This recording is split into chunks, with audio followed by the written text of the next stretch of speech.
Dios existe. Antoni Flew. ¿Sabía el universo que nosotros veníamos? Imaginemos que, en las próximas vacaciones, llegamos a nuestra habitación de hotel.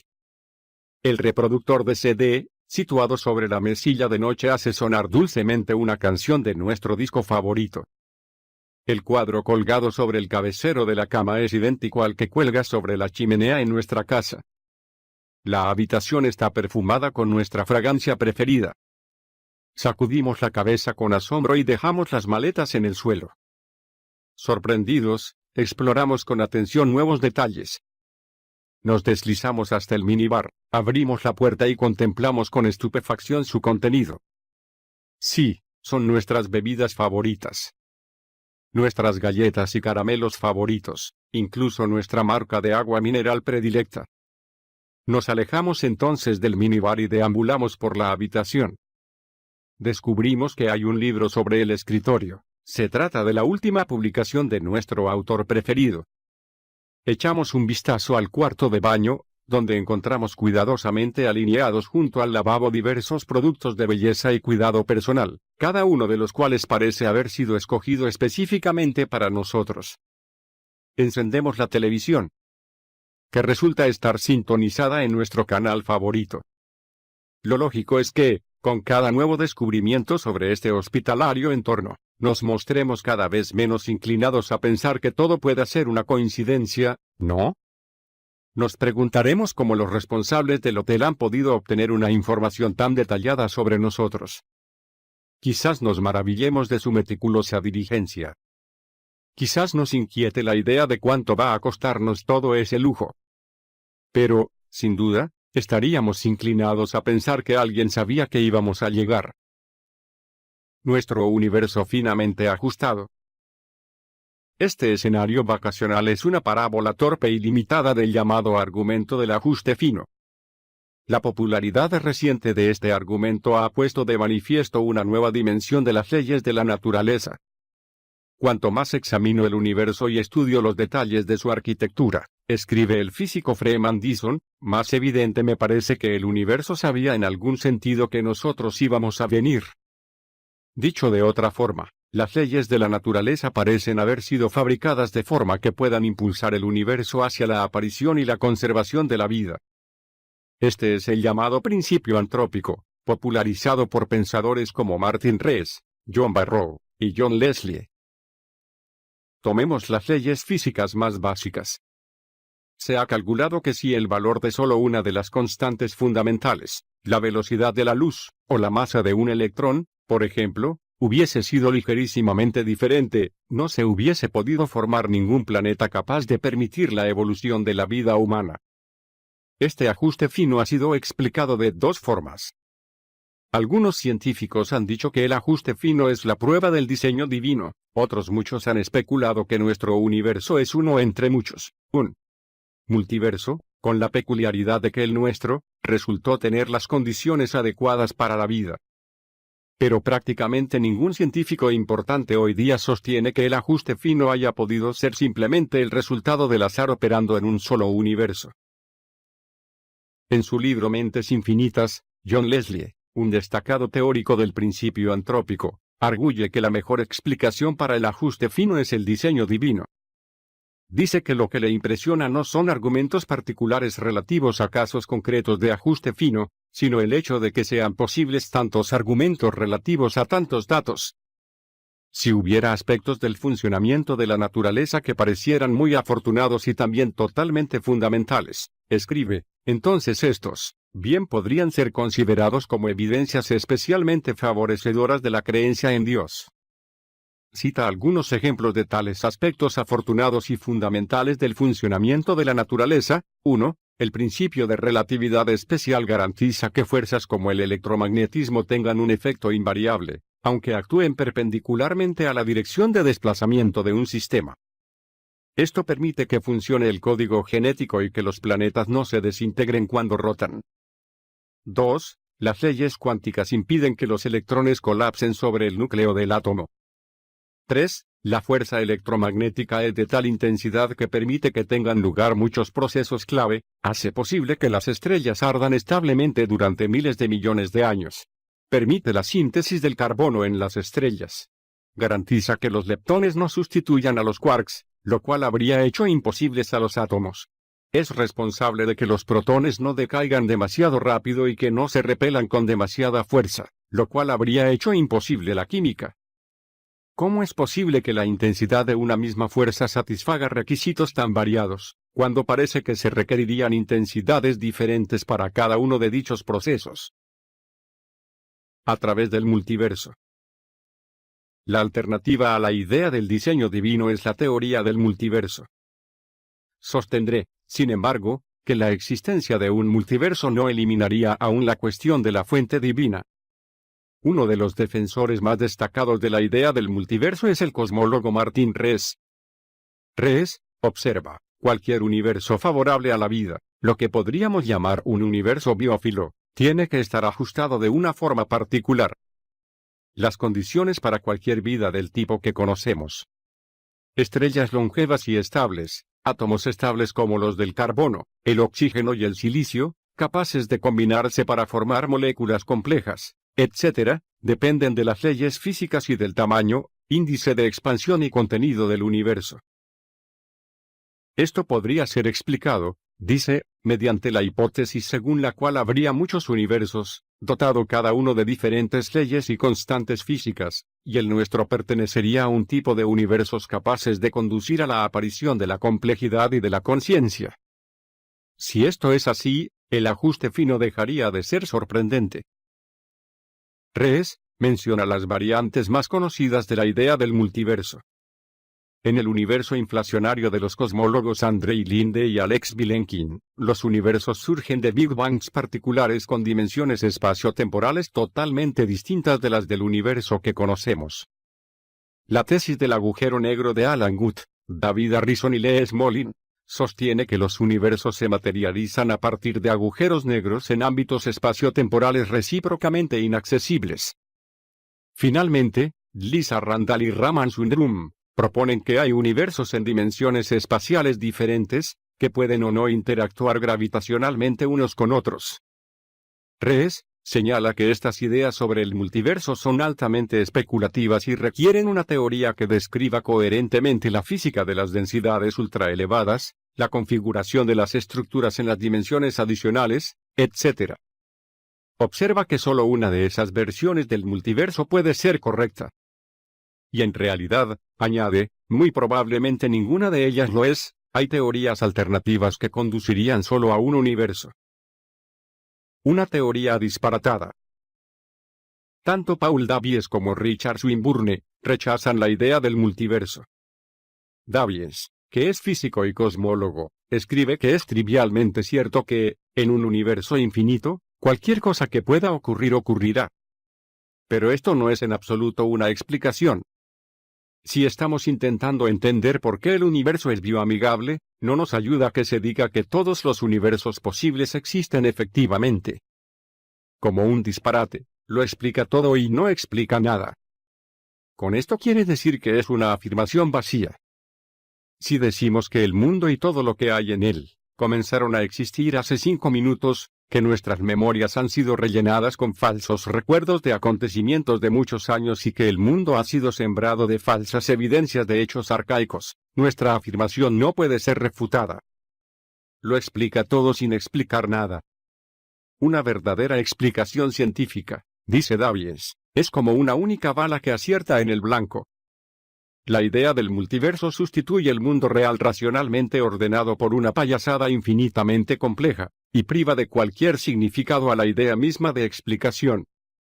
Swinburne es igual de tajante en su desdén hacia la explicación basada en el multiverso. Es una locura postular un trillón de universos, causalmente desconectados entre sí, para explicar los rasgos de un solo universo, cuando postular una sola entidad, Dios, solucionaría el problema. Hay 3 cosas que se pueden decir sobre el argumento del ajuste fino. En primer lugar, es un hecho innegable que vivimos en un universo dotado de ciertas leyes y constantes, y que la vida no habría sido posible si algunas leyes y constantes hubiesen sido diferentes. En segundo lugar, el hecho de que las leyes y constantes existentes permitan la conservación de la vida, no responde a la pregunta sobre el origen de la vida. Esta es una cuestión muy diferente, como intentaré mostrar. Tales condiciones son necesarias para que surja la vida, pero no son suficientes. En tercer lugar, el hecho de que sea lógicamente posible que haya múltiples universos dotados de leyes físicas propias, no demuestra que tales universos existan efectivamente. No existe en la actualidad la menor evidencia empírica en favor del multiverso. Sigue siendo una idea puramente especulativa. Lo que es especialmente importante aquí, es el hecho de que la existencia de un multiverso, no explica el origen de las leyes de la naturaleza. Martin Rees sugiere que la existencia de diferentes universos dotados de sus propias leyes, suscitaría la cuestión de las leyes que rijan el multiverso globalmente considerado, la teoría omnicomprensiva que gobierne el conjunto. Las leyes subyacentes que gobiernan todo el multiverso pueden regular la variedad entre los universos, escribe. Algunas de las que llamamos leyes de la naturaleza podrían ser, desde esta perspectiva más amplia, variantes locales que resultan coherentes con alguna teoría omniabarcante que gobierna el conjunto, aunque no sean fijadas únicamente por esa teoría. Preguntar cómo se originaron las leyes que rigen el multiverso, sería lo mismo que preguntar por el origen de las leyes de la naturaleza en general. Paul Davies señala, los defensores del multiverso, a menudo son ambiguos acerca de cómo serían seleccionados los valores de los parámetros en los diversos universos. Si hay una ley de leyes, que describe cómo son asignados los valores de los parámetros cuando pasamos de un universo al siguiente, entonces solo hemos desplazado el problema del carácter biofísico del cosmos, un nivel hacia arriba.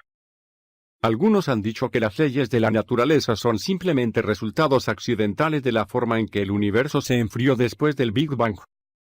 Pero, como ha señalado Rees, incluso tales accidentes pueden ser considerados como manifestaciones secundarias de leyes más profundas que regirían el conjunto de universos. De nuevo, incluso la evolución de las leyes de la naturaleza y los cambios en las constantes, seguirían ciertas leyes. Seguiríamos teniendo que hacer frente a la pregunta de cómo se originaron estas leyes más profundas. Por muy lejos que se empujen hacia atrás las propiedades emergentes del universo, su misma emergencia tiene que ajustarse a ciertas leyes preexistentes. Así que, haya o no, multiverso, todavía tenemos que habérnoslas con la cuestión del origen de las leyes de la naturaleza. Y la única explicación viable es la mente divina. ¿Cómo llegó a existir la vida? Cuando los medios de comunicación informaron por primera vez sobre el cambio en mi visión del mundo, se dijo que yo había afirmado que la investigación de los biólogos sobre el ADN había mostrado que la inteligencia debía haber jugado algún papel en la aparición de la vida, dada la casi increíble complejidad de los ajustamientos necesarios para producir esta. Había escrito previamente que la explicación de la primera aparición de materia viva a partir de la materia inerte, especialmente, allí donde esta primera materia viviente ya poseía la capacidad de reproducirse genéticamente, invitaba a una nueva versión del argumento del diseño. Sostuve que no existía ninguna explicación materialista satisfactoria para un fenómeno así. Estas afirmaciones suscitaron indignación en una serie de críticos que afirmaron que yo no estaba familiarizado con los trabajos más recientes sobre abiogénesis. Richard Dawkins sostuvo que yo estaba apelando a un Dios tapahuecos. En mi nueva introducción a la edición de 2005 de Dios y la filosofía, dije que por mi parte, estoy encantado de que mis amigos biólogos me aseguren que la protobiología es ya capaz de producir teorías sobre la evolución de la materia orgánica primigenia, y que varias de esas teorías son coherentes con todos los datos científicos confirmados hasta ahora. Pero debo advertir que el trabajo más reciente que he visto muestra que la visión de la física actual sobre la edad del universo deja demasiado poco tiempo para que estas teorías hagan su trabajo. Más importantes son, sin embargo, las objeciones filosóficas a los estudios sobre el origen de la vida. La mayor parte de tales estudios son realizados por científicos que raramente prestan atención a la dimensión filosófica de sus descubrimientos.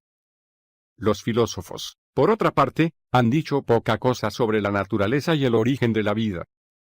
La cuestión filosófica que no ha sido resuelta por los estudios sobre el origen de la vida es la siguiente: ¿cómo puede un universo hecho de materia no pensante producir seres dotados de fines intrínsecos, capacidad de autorreplicación y una química codificada? Aquí no estamos tratando de biología, sino que nos enfrentamos a una categoría de problemas enteramente diferente. El organismo finalista. Consideremos en primer lugar la naturaleza de la vida desde una perspectiva filosófica.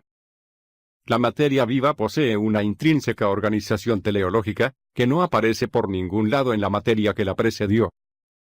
En una de las pocas obras filosóficas sobre la vida publicadas recientemente, Richard Cameron ha presentado un análisis muy útil de esta direccionalidad de los seres vivos. Algo que está vivo, dice Cameron, será también teleológico, es decir, poseerá fines, metas, propósitos intrínsecos. Los biólogos, filósofos de la biología y especialistas en vida artificial contemporáneos, escribe, no han producido aún una teoría satisfactoria sobre lo que significa estar vivo, y sostengo que Aristóteles puede ayudarnos a llenar ese hueco. Aristóteles no sostuvo que la vida y la teleología fueran coextensivas simplemente por casualidad, sino que más bien definió la vida en términos teleológicos, afirmando que la teleología es un elemento esencial en los seres vivos. El origen de la autorreproducción es un segundo problema central. El distinguido filósofo John Haldane señala que las teorías sobre el origen de la vida no proporcionan una explicación suficiente, pues presuponen la existencia de la autorreproducción en una fase temprana, y no se ha mostrado que ésta pueda surgir por medios naturales a partir de una base material. David Conway sintetiza estas dos dificultades filosóficas al responder a la tesis de David Hume, según la cual, el orden bioamigable del universo no fue diseñado por ninguna forma de inteligencia. El primer problema consiste en producir una explicación materialista para la primera aparición de materia viviente a partir de la materia no viviente. Al estar viva, la materia viviente posee una organización teleológica que falta por completo en todo lo que la precedió. El segundo reto consiste en producir una explicación materialista para la aparición, a partir de las formas de vida más primitivas, que eran incapaces de reproducirse, de formas de vida dotadas de la capacidad de autorreproducirse. Sin la existencia de esa capacidad, no habría sido posible que surgieran las diversas especies mediante mutaciones aleatorias y selección natural. Por tanto, dicho mecanismo no puede ser invocado por ninguna teoría que aspire a explicar cómo evolucionaron formas de vida dotadas de esa capacidad, a partir de otras, que carecían de ella. Conway concluye que estos fenómenos biológicos nos proporcionan razones para dudar de que sea posible dar cuenta de la existencia de forma de vida en términos puramente materialistas, y sin recurso a la idea de diseño. Un profundo cambio conceptual. Un tercer aspecto filosófico del origen de la vida está relacionado con la codificación y procesamiento de la información, que es esencial en todas las formas de vida. Esto ha sido muy bien descrito por el matemático David Berlinski, quien señala que nuestra comprensión actual de la célula plantea todo un drama narrativo. El mensaje genético del ADN se autorreplica, y a continuación es copiado o transcrito por el ARN. Después se produce una traducción mediante la cual el mensaje del ARN es transmitido a los aminoácidos, y finalmente los aminoácidos son ensamblados en forma de proteínas. Estas dos estructuras, fundamentalmente diferentes, de gestión de la información y actividad química de que dispone la célula, son coordinadas por el código genético universal. Lo extraordinario de este fenómeno se hace más patente si resaltamos la palabra código. Escribe Berlinski, en sí mismo, un código es algo que nos resulta familiar, un mapa arbitrario, o un sistema de vínculos entre dos objetos combinatorios discretos. El código Morse, por tomar un ejemplo muy conocido, asigna diversas combinaciones de puntos y rayas a las distintas letras del alfabeto. Al señalar que los códigos son arbitrarios, queremos hacer notar la diferencia entre un código y una conexión puramente física entre dos objetos. Hacer notar que los códigos representan mapeos, es presentar el concepto de código en lenguaje matemático. Hacer notar que los códigos reflejan vínculos de alguna clase, es devolver el concepto de código a sus usos humanos. Esto a su vez, nos conduce a la gran cuestión. ¿Puede ser explicado el origen de un sistema de codificación química sin recurrir para nada al tipo de hechos que invocamos al explicar los códigos y lenguajes, los sistemas de comunicación, la impronta de las palabras ordinarias en el mundo material? Cary Boese, uno de los investigadores más destacados en el tema del origen de la vida, llama la atención sobre el carácter filosóficamente intrigante de este fenómeno. Afirma lo siguiente en la revista científica RNA: las facetas codificadora, mecánica y evolutiva del problema deben ser tratadas como asuntos independientes. La idea de que la expresión genética o la replicación genética estuvieran sustentadas por algún principio físico fundamental ha desaparecido. No solo no existe ningún principio físico subyacente, sino que la misma existencia del código es un misterio. Las reglas de codificación, el diccionario de los símbolos asignados, son conocidas, pero no proporcionan ninguna pista sobre por qué existe el código y por qué el mecanismo de traducción es el que es. Boese admite francamente que no sabemos nada sobre el origen del sistema. El origen de la traducción, es decir, antes de que llegara a ser un verdadero mecanismo descodificador, está por ahora perdido en la oscuridad del pasado, y no deseo embarcarme aquí en conjeturas gratuitas sobre qué procesos de polimerización puedan haberlo precedido, o haber dado lugar al mismo, o en especulaciones sobre el origen de la RNT, de los sistemas de carga de la RNT, o del código genético. Paul Davies destaca el mismo problema. Observa que la mayoría de las teorías de la biogénesis se han concentrado en la química de la vida, pero la vida consiste en algo más que en reacciones químicas complejas.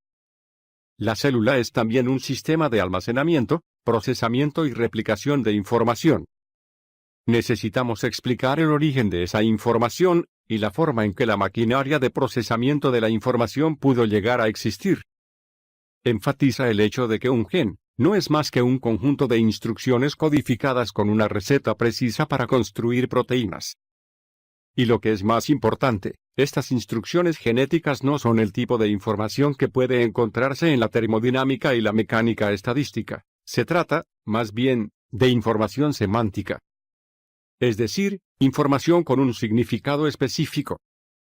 Estas instrucciones solo pueden ser eficaces en un contexto molecular capaz de interpretar el significado contenido en el código genético. La cuestión del origen pasa así en primer plano. El problema de cómo esta información significativa o semántica pudo surgir de una colección de moléculas no inteligentes, sometidas a fuerzas ciegas y carentes de propósito, supone un profundo desafío conceptual. Como en un espejo, oscuramente. Es cierto que los protobiólogos tienen teorías sobre la evolución de la materia viva primordial, pero ellos se ocupan de una categoría distinta de problemas. Se ocupan de la interacción de sustancias químicas, mientras que nuestras preguntas se refieren a cómo algo puede ser intrínsecamente perseguidor de fines, y cómo la materia puede ser dirigida por el procesamiento de símbolos. Pero incluso en su propio nivel, los protobiólogos están aún muy lejos de alcanzar conclusiones definitivas. Así lo reconocen dos destacados investigadores del origen de la vida. Andy Knoll, profesor de biología en Harvard, y autor de La vida de un planeta joven, los 3000 primeros millones de años de la vida, señala: si intentamos sintetizar lo que, a fin de cuentas, sabemos sobre la historia profunda de la vida en la Tierra, sobre su origen, sobre las etapas de formación que dieron lugar a la biología que vemos hoy en torno a nosotros, creo que debemos admitir que miramos oscuramente, como en un espejo. No sabemos cómo empezó la vida en este planeta. No sabemos exactamente cuándo comenzó, no sabemos en qué circunstancias.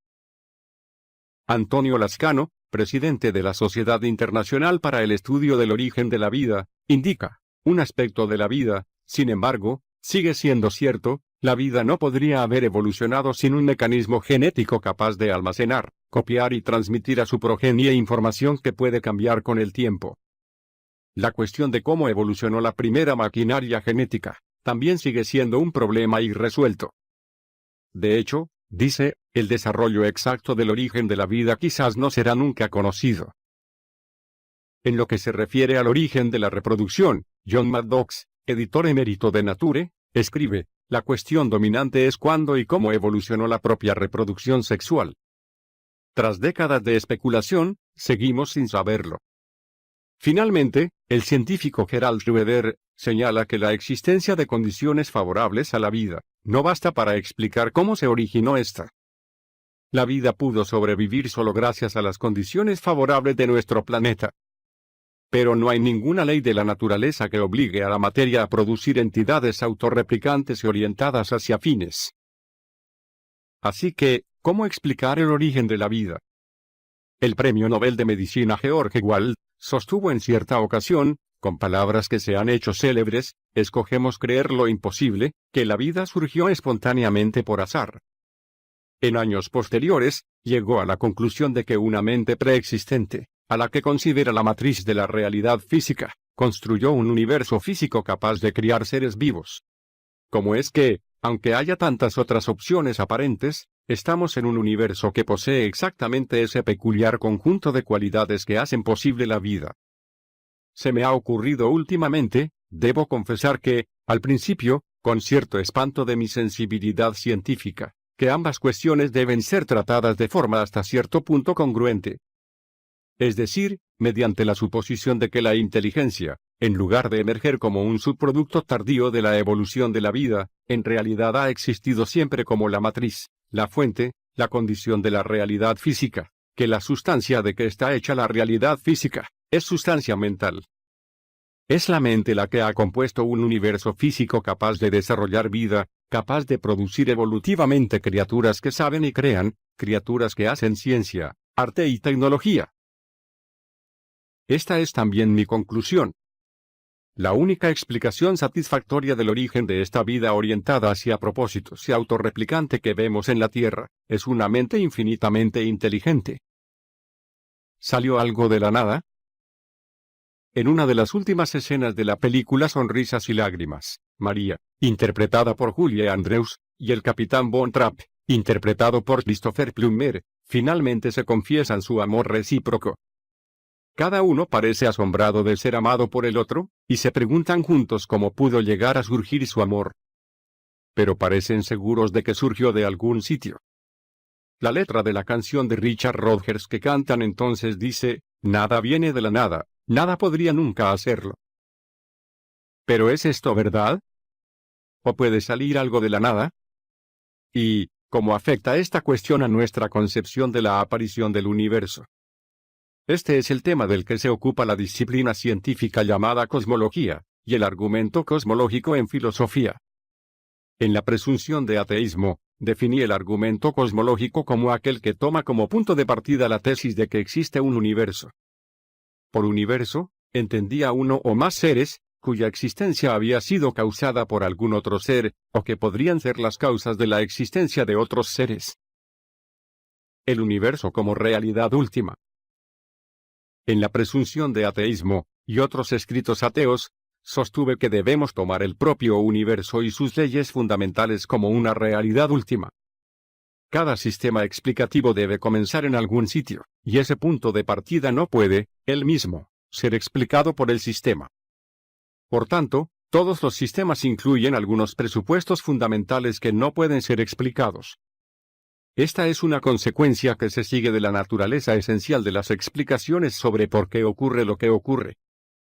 Supongamos, por ejemplo, que advertimos que la nueva pintura blanca que cubre la pared sobre la que se apoya nuestra cocina de gas, ha tomado una coloración ocre.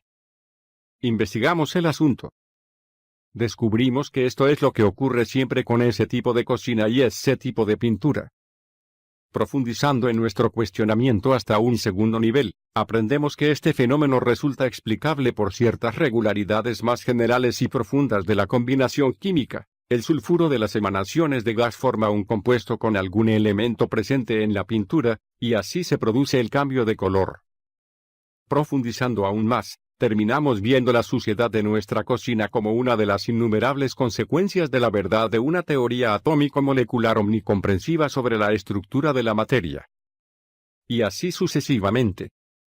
En cada nivel, la explicación tiene que asumir ciertas cosas como hechos brutos, simplemente, las cosas son así. Cuando debatía con los que creían en Dios, yo mostraba que ellos se enfrentaban a esta misma inevitabilidad.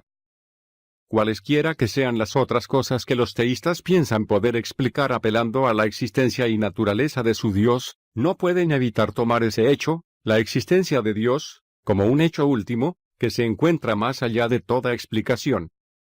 Y no veía cómo se podía saber o conjeturar razonablemente que alguna cosa de nuestro universo estuviese apuntando a alguna realidad trascendente, situada detrás, por encima o más allá.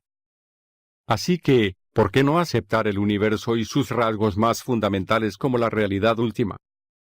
Sin embargo, mi intervención en la mayoría de tales debates prescindió de los descubrimientos de la cosmología moderna.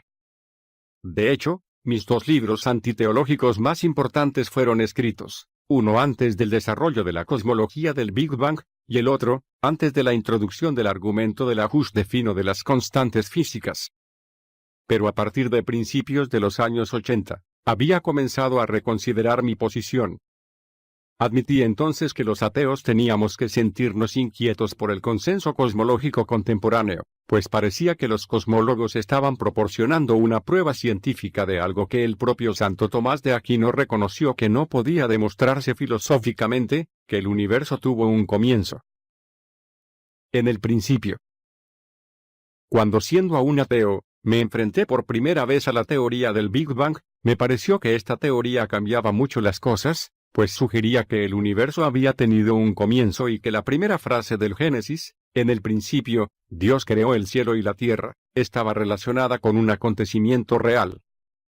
Mientras pudimos albergar la cómoda idea de que el universo no había tenido un comienzo ni tendría un final, fue fácil considerar su existencia, y sus rasgos más fundamentales, como hechos brutos. Y, si no había razón para pensar que el universo tuvo un comienzo, no había necesidad de postular otro ente que lo hubiera producido. Pero la teoría del Big Bang cambió todo esto.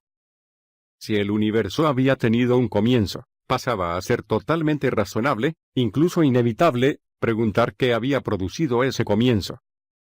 Esto alteraba radicalmente la situación. Al mismo tiempo, predije que los ateos estarían obligados a contemplar la cosmología del Big Bang como algo que requería una explicación física, una explicación que, era preciso admitirlo, quizás nunca sería accesible a los seres humanos. Pero reconocí también que los creyentes podrían, con toda razón, acoger la cosmología del Big Bang como algo que tendía a confirmar su creencia previa, en que en el principio Dios creó el universo. Algunos cosmólogos modernos parecían tan preocupados como los ateos por las potenciales implicaciones teológicas de su investigación. Por tanto, diseñaron vías de escape que intentaban preservar el statu quo antiteísta. Estas vías incluyeron, por ejemplo, la idea del multiverso, numerosos universos generados por eternas fluctuaciones en el vacío, y la noción de universo autocontenido, de Stephen Hawking. Hasta que llegue un comienzo. Como ya indiqué, no me pareció que la alternativa del multiverso sirviera para mucho. La postulación de muchos universos, sostuve, es una solución verdaderamente desesperada.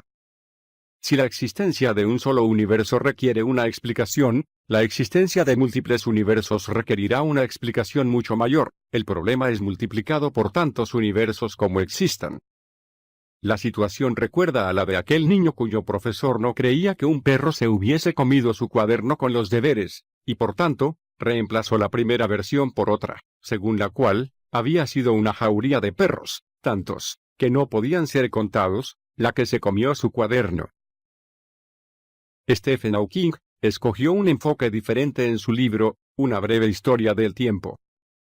Escribió, mientras el universo tuvo un comienzo, podíamos suponer que tuvo un creador. Pero si el universo es realmente autocontenido, sin límites ni perímetro, no tendría un principio ni un final, simplemente sería. ¿Qué lugar quedaría, entonces, para un creador? Al comentar el libro cuando fue publicado, señalé que la sugerencia que deslizaba esta pregunta retórica final, tenía claras implicaciones ateas. Sin embargo, por mucho que compartiese entonces esa conclusión, añadí que cualquiera que no fuese un físico teórico podría tener la tentación de contestar, como algún personaje del Broadway de Damon Runyon, Si el Big Bang no fue un comienzo, al menos hará el apaño, hasta que llegue un comienzo de verdad. El propio Hawking debe de sentir al menos cierta afinidad con dicha respuesta, pues declaró, un universo en expansión no excluye la idea de un creador, pero sí señala límites temporales al momento en que debió hacer su trabajo. Hawking también había dicho, se podría decir que el tiempo comenzó con el Big Bang, en el sentido de que el tiempo anterior no estaría definido. De toda esta discusión extraje la conclusión de que, incluso si llegáramos a la convicción unánime de que el universo tal como lo conocernos comenzó con el Big Bang, la física debe, pese a todo, seguir siendo radicalmente agnóstica. Es físicamente imposible descubrir qué causó dicho Big Bang, en el supuesto de que haya sido causado por algo anterior. Ciertamente, la revelación de un universo en devenir, en lugar de una entidad estática, eternamente inerte, cambiaba los términos de la discusión. Pero la moraleja de la historia era que, en último extremo, los asuntos que estaban en juego eran más filosóficos que científicos. Y esto me llevó de nuevo al argumento cosmológico. Algo demasiado grande para ser explicado por la ciencia. La crítica filosófica primaria del argumento cosmológico sobre la existencia de Dios fue propuesta por David Hume. Aunque yo había compartido los argumentos de Hume, en mis libros anteriores, había empezado a expresar reservas sobre su metodología. Por ejemplo, había señalado en un ensayo, incluido en un libro homenaje al filósofo Terence Penelum, que ciertos presupuestos del pensamiento de Hume conducían a errores cruciales. Esto incluía su tesis según la cual, lo que llamamos causas, es una simple cuestión de asociación de ideas o ausencia de tales asociaciones. Dije que el origen, o al menos, el criterio de validación, de nuestros conceptos de causalidad, el fundamento en el que se basa nuestro conocimiento causal, reside en nuestra abundante y reiterada experiencia como criaturas de carne y hueso que operan en un mundo independiente de nuestra mente, experiencia, por ejemplo, de intentar empujar o tirar de objetos, y comprobar que conseguimos desplazar algunos de ellos, pero otros no. Experiencia de preguntarse qué sucedería si, experiencia de comprobar mediante experimentos qué sucede cuando. En cuanto a agentes, adquirimos, aplicamos y validamos la idea de causa y efecto, y la idea conexa de lo que es necesario y lo que es imposible. Concluía afirmando que una historia puramente humeana no podría incluir los significados comúnmente aceptados de causa y de ley de la naturaleza. Pero en la obra de David Conway, El redescubrimiento de la sabiduría, y en la edición de 2004 de la obra de Richard Swinburne, La existencia de Dios, encontré respuestas especialmente eficaces a la crítica humeana y kantiana del argumento cosmológico. Conway da cuenta sistemáticamente de todas las objeciones de Hume. Por ejemplo, Hume sostuvo que no hay ninguna causa de la existencia de una serie de entes físicos, más allá de la mera suma de todos los miembros de la serie. Si hay una serie sin comienzo de entidades contingentes, entonces esta sería una causa suficiente del universo en su conjunto.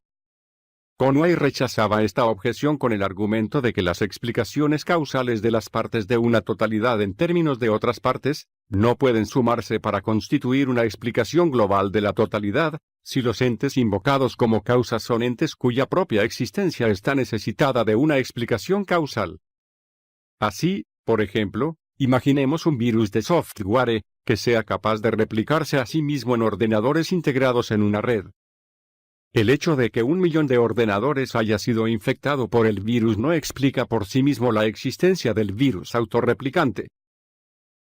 En relación al mismo argumento humeano, Swinburne dijo, la totalidad de la serie infinita se quedará sin explicar, pues no habrá causas de los elementos de la serie que estén fuera de la propia serie. En ese caso, la existencia del universo a lo largo de un tiempo infinito será un hecho bruto e inexplicable. Habrá una explicación, en términos de leyes, de por qué, una vez existe, continúa existiendo. Pero lo que resultará inexplicable es su existencia misma, globalmente considerada, a través de un tiempo infinito. La existencia de un universo físico complejo a lo largo de un tiempo finito o infinito, es algo demasiado grande para ser explicado por la ciencia. La necesidad de un factor creador. Una vez que ha sido desmontada la crítica humeana, Es posible aplicar el argumento cosmológico en el contexto de la cosmología moderna. Swinburne arguye que podemos explicar estados de cosas solo en términos de otros estados de cosas. Las leyes, por sí mismas, no pueden explicar tales estados de cosas. Necesitamos tanto estados de cosas como leyes para explicar las cosas, escribe. Y si no tenemos estados de cosas ni leyes para el comienzo del universo, porque no hay estados de cosas previos, entonces no podemos explicar el origen del universo 8. Si pudiera haber alguna ley que explicara el comienzo del universo, tendría que decir algo así como el espacio vacío da lugar necesariamente a la materia-energía. Aquí, el espacio vacío no es la nada, sino más bien un ente identificable, un algo que ya está ahí.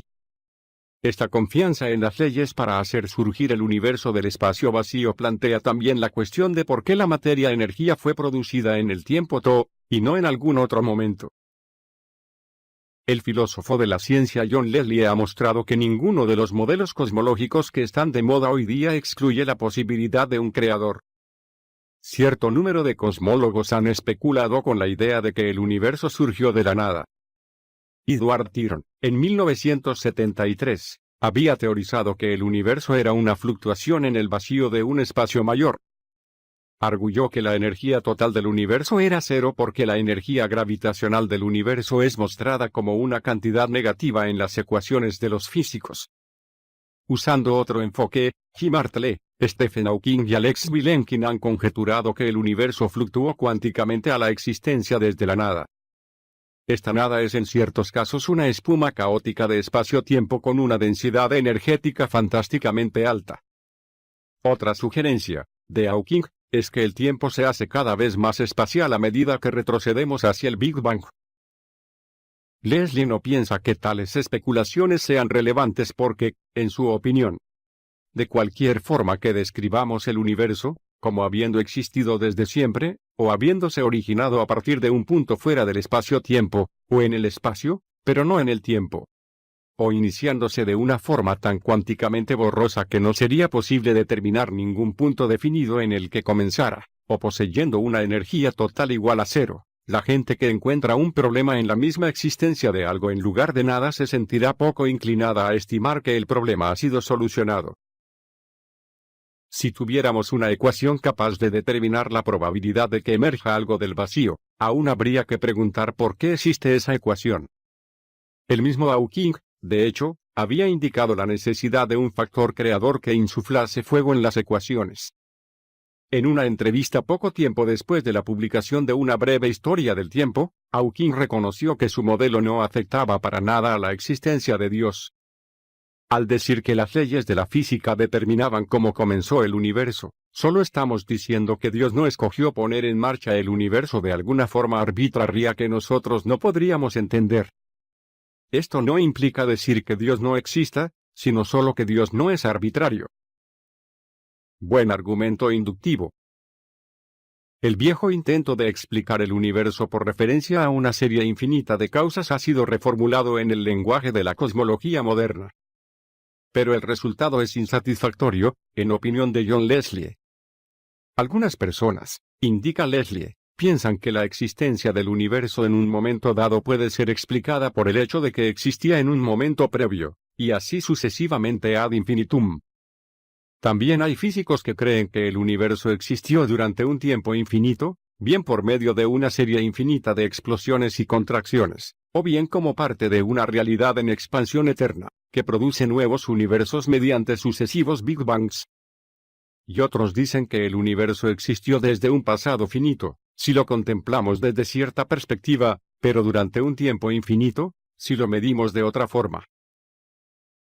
Como respuesta a estos enfoques, Leslie afirma que la existencia de una serie infinita de acontecimientos pasados, no puede resultar autoexplicada mediante la explicación de cada acontecimiento por un acontecimiento anterior. Si hay una serie infinita de libros sobre geometría que deben su contenido al hecho de haber sido copiados de libros anteriores, todavía no tenemos una respuesta adecuada acerca de por qué el libro es como es, por ejemplo, trata sobre geometría, o por qué hay un libro en absoluto. La serie completa necesita una explicación. Pensemos en una máquina del tiempo, escribe Leslie, que viaja al pasado, de forma que no hace falta que nadie la haya diseñado y fabricado nunca. Su existencia forma un bucle temporal autoexplicado. Pero, incluso si tuviera sentido viajar en el tiempo, esto seguiría siendo seguramente un sinsentido. Richard Swinburne sintetiza su exposición del argumento cosmológico diciendo, es bastante probable que, si hay un Dios, otorgue sentido a un universo como el nuestro, complejo y finito. Es muy improbable que un universo exista sin causa alguna, pero es bastante más probable que Dios exista sin causa alguna. Por tanto, el argumento que se remonta desde la existencia del universo a la existencia de Dios, es un buen argumento inductivo. En una reciente conversación con Swinburne, observé que su versión del argumento cosmológico parece ser correcta en un sentido fundamental. Algunos de sus aspectos podrían tener que ser mejorados, pero el universo es algo que requiere una explicación. El argumento cosmológico de Richard Swinburne proporciona una explicación muy prometedora, probablemente, la explicación finalmente correcta. Buscando un lugar para Dios. Es cosa de Shakespeare. En el primer acto de Macbeth, una de las obras más famosas de Shakespeare, Macbeth y Banquo, dos generales del ejército del rey, se encuentran con tres brujas. Las brujas les hablan y después desaparecen. Banquo, atónito, dice, la tierra tiene burbujas, como las tiene el agua, y estas lo son. ¿Dónde se han desvanecido? Se han desvanecido en el aire, contesta Macbeth. Y lo que parecía corporal se derritió como un suspiro en el viento. Se trata de teatro, de alta literatura. Pero aunque la idea de una persona que puede disolverse como un suspiro en el viento raramente supone un problema para los amantes del teatro y la literatura, sí que ha representado todo un obstáculo para este filósofo empeñado en seguir a la evidencia a donde quiera que conduzca. No hay nadie ahí. En Dios y la filosofía, y otras publicaciones posteriores, sostuve que el concepto de Dios no era coherente porque presuponía la idea de un espíritu incorpóreo y omnipresente. Mi lógica era bastante sencilla. Tal como entendemos el concepto en el lenguaje ordinario, una persona es una criatura de carne y hueso.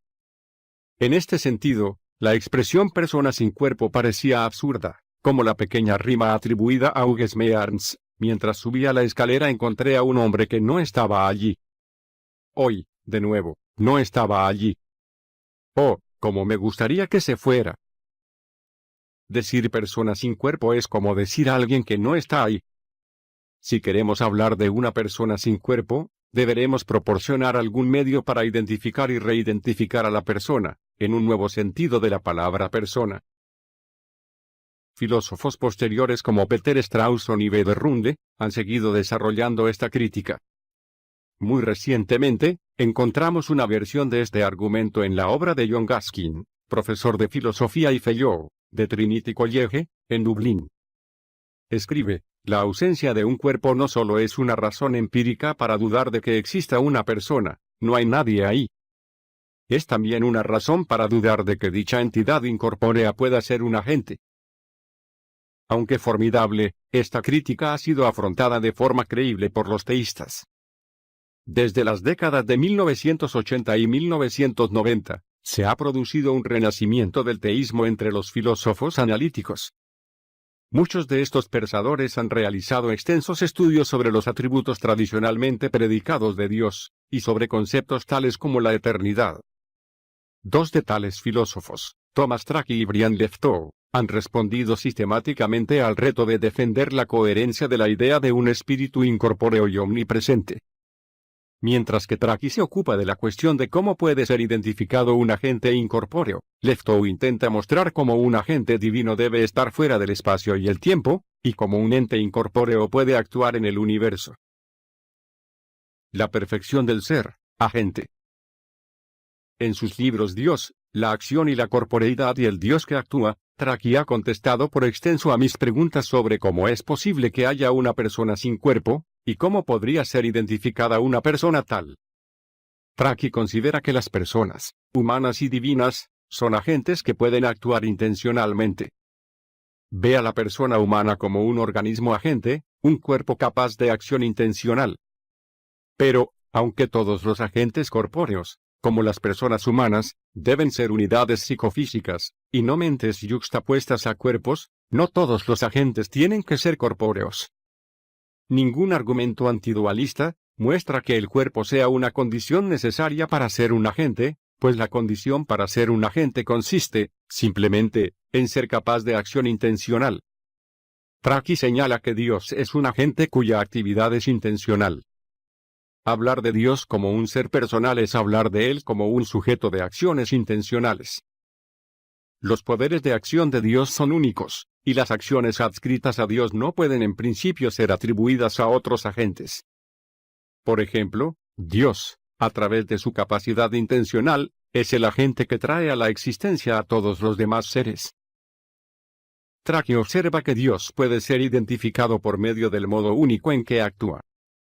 Si concebimos a Dios como la perfección del ser agente, entonces diremos que Dios es un agente radicalmente autocreativo, cuya vida exhibe una unidad de intención perfecta, y que es el creador omnipotente de todas las cosas.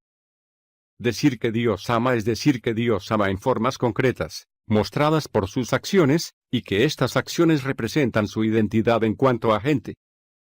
Pero Dios es un agente cuyo modo de vida y facultades de acción son fundamentalmente diferentes de los nuestros. Dado que el alcance y contenido de la acción de Dios son únicos, también lo será el carácter de su amor, su paciencia o su sabiduría.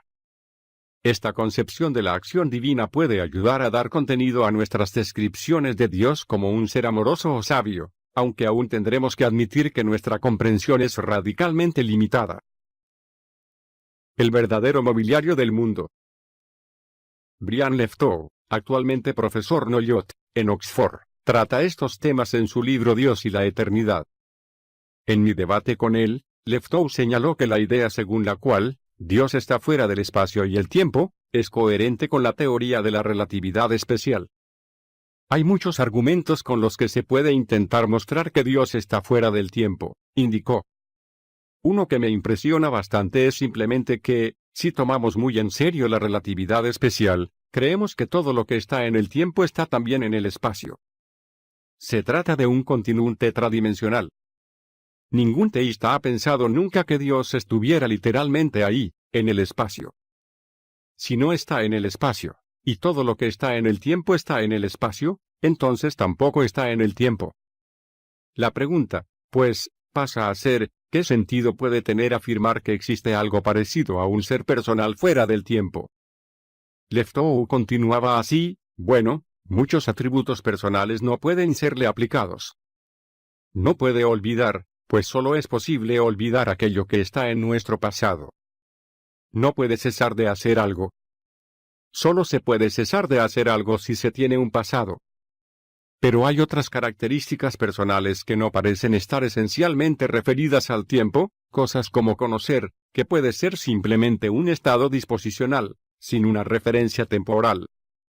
Y, sostendría yo, la intencionalidad también.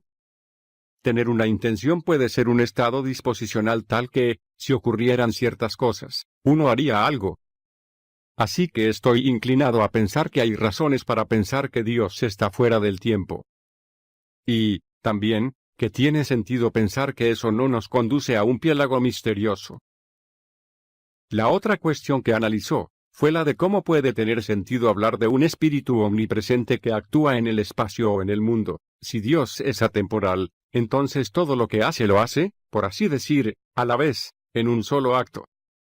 No podría hacer una cosa ahora y otra a continuación. Pero ese único acto puede tener efectos en momentos diferentes. Puede, en una sola abolición, querer que el sol salga hoy, y que salga mañana, y eso tiene efectos hoy y mañana. Esa, sin embargo, no es la cuestión más básica. La cuestión más básica es, ¿cómo puede haber una conexión causal entre un ser atemporal y no espacial, y la totalidad del espacio-tiempo? Que eso pueda tener sentido depende mucho de la teoría de la causación que profesemos. Si creemos que el concepto de causa implica una referencia temporal esencial, que la causa está vinculada al tiempo, por ejemplo, una causa es un acontecimiento que precede a otro acontecimiento y tiene ciertas relaciones con él, entonces aquella posibilidad tiene que ser descartada. Pero hay análisis de la causalidad que no implican una referencia temporal esencial. Por mi parte, me inclino más bien por la opinión de que el concepto de causa realmente no es analizable. Se trata de un concepto primitivo, y la causación misma es una relación primitiva. Es parte del mobiliario real del mundo. Si el concepto de causa no es analizable, entonces no hay nada que se pueda sacar de él mediante el análisis, nada que pueda excluir una conexión causal primitiva entre un Dios atemporal y la totalidad del tiempo. Una posibilidad coherente. Como mínimo, los estudios de Tracy y Leftow muestran que la idea de un espíritu omnipresente no es intrínsecamente incoherente, si vemos tal espíritu como un agente situado fuera del espacio y el tiempo, que únicamente ejecuta sus intenciones en el continuum espacio-temporal. La cuestión de si existe dicho espíritu, como hemos visto, se encuentra en el corazón de los argumentos sobre la existencia de Dios. En lo que se refiere a la validez de tales argumentos, coincido con la conclusión de Conway: si el razonamiento del capítulo precedente es correcto, no hay buenos argumentos filosóficos para negar que Dios sea la explicación del universo y de la forma y el orden que exhibe. Siendo esto así, no hay ninguna buena razón para que los filósofos no vuelvan una vez más a la concepción clásica de su disciplina, dado que no hay formas mejores de obtener sabiduría. Abierto a la omnipotencia. La ciencia en cuanto tal no puede proporcionar un argumento que demuestre la existencia de Dios. Pero los tres problemas que hemos considerado en este volumen, las leyes de la naturaleza, la vida con su organización teleológica y la existencia del universo, solo pueden resultar explicables a la luz de una inteligencia que da razón tanto de su propia existencia como de la del mundo. Dicho descubrimiento de lo divino no llega por medio de experimentos y ecuaciones, sino a través de la comprensión de las estructuras que los experimentos y ecuaciones desvelan y cartografían. Ahora bien, todo esto puede resultar abstracto e impersonal. Se me podría preguntar, ¿cómo reacciono, en cuanto persona, al descubrimiento de una realidad última que resulta ser un espíritu omnipresente y omnisciente? Debo decir de nuevo que mi viaje hacia el descubrimiento de lo divino ha sido hasta ahora una peregrinación de la razón. He seguido el razonamiento hasta donde éste me ha llevado. Y me ha llevado a aceptar la existencia de un ser autoexistente, inmutable, inmaterial, omnipotente y omnisciente. Ciertamente, es preciso afrontar la cuestión de la existencia del mal y el sufrimiento. Sin embargo, desde un punto de vista filosófico, se trata de un tema distinto al de la existencia de Dios. Partiendo de la existencia de la naturaleza, llegamos hasta el fundamento de dicha existencia. La naturaleza puede tener sus imperfecciones, pero esto no nos dice nada acerca de si tuvo una fuente última.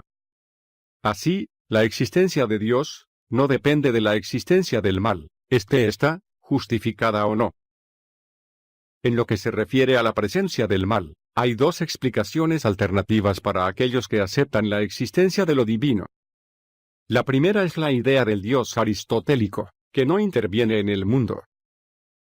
La segunda es la defensa del libre albedrío, la idea según la cual, el mal es siempre una posibilidad si los seres humanos son verdaderamente libres.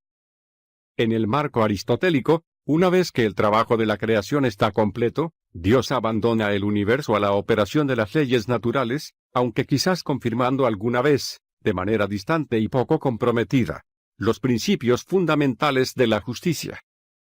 La explicación basada en el libre albedrío depende de la aceptación previa de un marco de revelación divina, la idea según la cual Dios se ha revelado a sí mismo. Abierto a aprender más. ¿A dónde iré a continuación? En primer lugar, estoy enteramente abierto a aprender más sobre la realidad divina, especialmente a la luz de lo que sabemos sobre la historia de la naturaleza. En segundo lugar, la cuestión de si lo divino se ha revelado en la historia humana sigue siendo un tema de discusión válido. No es posible limitar las posibilidades de la omnipotencia, excepto si se trata de lo lógicamente imposible. Todo lo demás está abierto a la omnipotencia.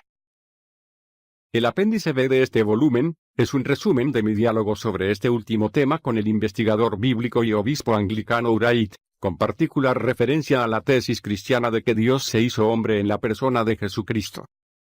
Como he dicho más de una vez, ninguna otra religión posee algo parecido a la combinación de una figura carismática como Jesús y un intelectual de primera clase como San Pablo. Si queremos que la omnipotencia funde una religión, esta es la que tiene todas las papeletas para ser la elegida. Dispuesto a conectar. Quiero volver ahora a la parábola con la que empecé esta parte. Hablábamos del teléfono móvil descubierto por la tribu isleña, y los intentos por explicar su naturaleza. La parábola terminaba con el sabio tribal siendo ridiculizado e ignorado por los científicos. Pero imaginemos un final diferente. Los científicos aceptan, como hipótesis de trabajo, la sugerencia del sabio según la cual, el teléfono es un vehículo de contacto con otros seres humanos. Después de más estudios, confirman la conclusión de que el teléfono está conectado a una red que transmite las voces de personas reales. Ahora ya aceptan la teoría de que existen seres inteligentes ahí fuera. Algunos de los científicos más inteligentes van aún más lejos. Trabajan por descifrar los sonidos que oyen a través del teléfono. Reconocen patrones y ritmos que les permiten comprender lo que está siendo dicho. Todo su mundo cambia entonces. Saben que no están solos. Y, en cierto momento, entran en contacto con el otro lado. La analogía es fácilmente aplicable. El descubrimiento de fenómenos como las leyes de la naturaleza, la red telefónica de la parábola, ha conducido a científicos, filósofos y otros a aceptar la existencia de una mente infinitamente inteligente. Algunos aseguran haber establecido contacto con esta mente. Yo no lo he hecho, no todavía. Pero, ¿quién sabe lo que podría ocurrir en el futuro? Quizás algún día pueda oír una voz que dice, ¿me oyes ahora? Apéndice A. El nuevo ateísmo, una aproximación crítica a Dawkins, Dennett, Wolpert, Harris y Stenger. Roy Abraham Varghese. En la base del nuevo ateísmo se encuentra la creencia de que no hay un Dios, una fuente eterna e infinita de todo cuanto existe.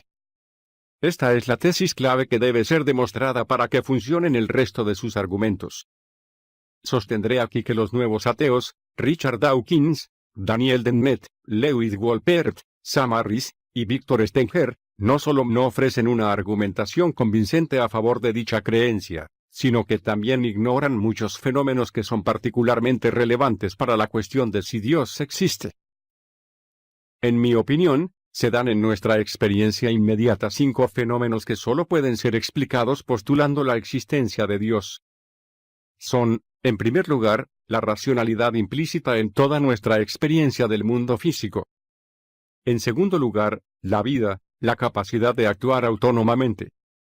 En tercer lugar, la conciencia, la capacidad de ser consciente. En cuarto lugar, el pensamiento conceptual, el poder articular y comprender símbolos significativos como los incluidos en el lenguaje y, en quinto lugar, el yo humano, el centro de la conciencia, el pensamiento y la acción. Habría que decir 3 cosas sobre estos fenómenos y su relación con la existencia de Dios. La primera es que estamos habituados a oír hablar de argumentos y pruebas sobre la existencia de Dios. En mi opinión, tales argumentos son útiles para articular ciertas intuiciones fundamentales, pero no pueden ser considerados pruebas, cuya validez formal determine si hay un Dios. Más bien, cada uno de los 5 fenómenos aducidos aquí presupone, a su propia manera, la existencia de una mente infinita, eterna. Dios es la condición que subyace a todo lo que es evidente por sí mismo en nuestra experiencia.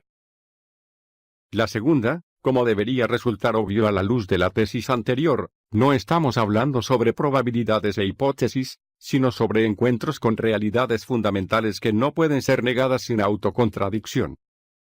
Dicho de otra forma, no aplicamos teoremas de probabilidad a ciertos conjuntos de hechos, sino que consideramos la cuestión bastante más básica de cómo es posible evaluar datos en absoluto. Igualmente, no es cuestión de deducir a Dios de la existencia de ciertos fenómenos complejos. Más bien, la existencia de Dios es presupuesta por todos los fenómenos. En tercer lugar, los ateos, antiguos y nuevos, se han quejado de que no hay evidencia de la existencia de Dios, y algunos teístas han respondido que nuestra voluntad libre solo puede ser preservada si dicha evidencia no es aplastante. El enfoque que adoptamos aquí es que todos tenemos a nuestra disposición la evidencia necesaria en nuestra experiencia inmediata, y el ateísmo en cualquiera de sus variedades se debe solo a una resistencia deliberada a mirar. Al considerar nuestra experiencia inmediata, realicemos un experimento mental. Pensemos por un momento en una mesa de mármol delante de nosotros. ¿Creemos realmente que, si se le dan 1.000.000 de años o un tiempo infinito, esa mesa podría adquirir conciencia repentina o gradualmente, hacerse consciente de su entorno, de su identidad, en la forma en que lo somos nosotros? Es simplemente inconcebible que algo así pueda suceder. Y lo mismo vale para cualquier tipo de materia. Una vez que hemos entendido la naturaleza de la materia, de la masa-energía, comprendemos que, por su propia naturaleza, nunca podría hacerse consciente, nunca podría pensar, nunca podría decir yo. Pero la posición atea es que, en algún punto de la historia del universo, lo imposible e inconcebible ocurrió. La materia inerte, incluimos aquí la energía, en algún momento se volvió viva, y después consciente, y después capaz de pensamiento conceptual, y después un yo. Pero, volviendo a nuestra mesa, vemos por qué esta hipótesis es, sencillamente, ridícula. La mesa no tiene ninguna de las propiedades de los seres conscientes, y, aunque se le conceda un tiempo infinito, no puede adquirir tales propiedades. Aunque suscribamos alguna explicación inverosímil sobre el origen de la vida, tendríamos que abdicar de nuestros sentidos para sugerir que, dadas ciertas condiciones, un trozo de mármol puede llegar a producir conceptos. Y en un nivel subatómico, lo que vale para la mesa vale para el resto de la materia del universo.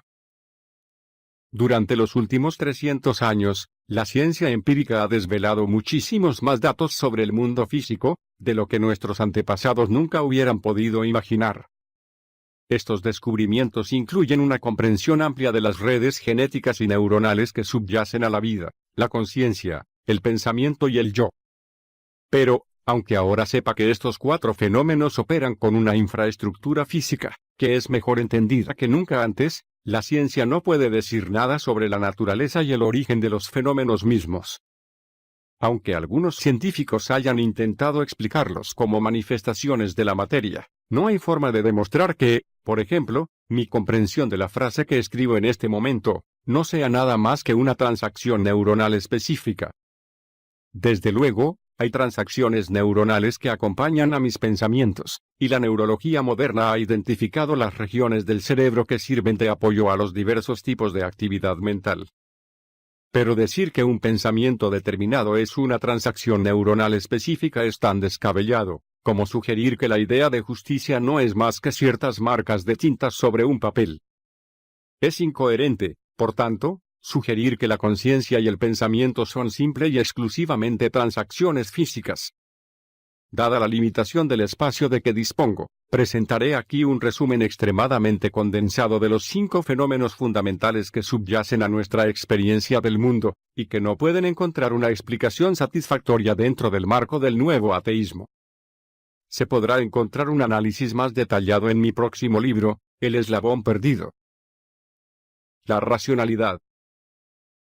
Dawkins y los demás preguntan, ¿quién creó a Dios? Ahora bien, tanto teístas como ateos pueden convenir en una cosa: si existe algo, debe haber algo anterior que siempre haya existido. ¿Cómo llegó al ser esta realidad eternamente existente? La respuesta es que nunca llegó al ser. Siempre existió. Elijan, o Dios, o el universo. Algo siempre existió. Es precisamente en este punto donde vuelve al escenario el tema de la racionalidad. En contra de lo que afirman los ateos, hay una diferencia muy importante entre lo que teístas y ateos sostienen acerca de la realidad eternamente existente. Los ateos dicen que la explicación del universo es simplemente que existe eternamente, pero que no podemos explicar cómo este estado de cosas eternamente existente llegó a ser.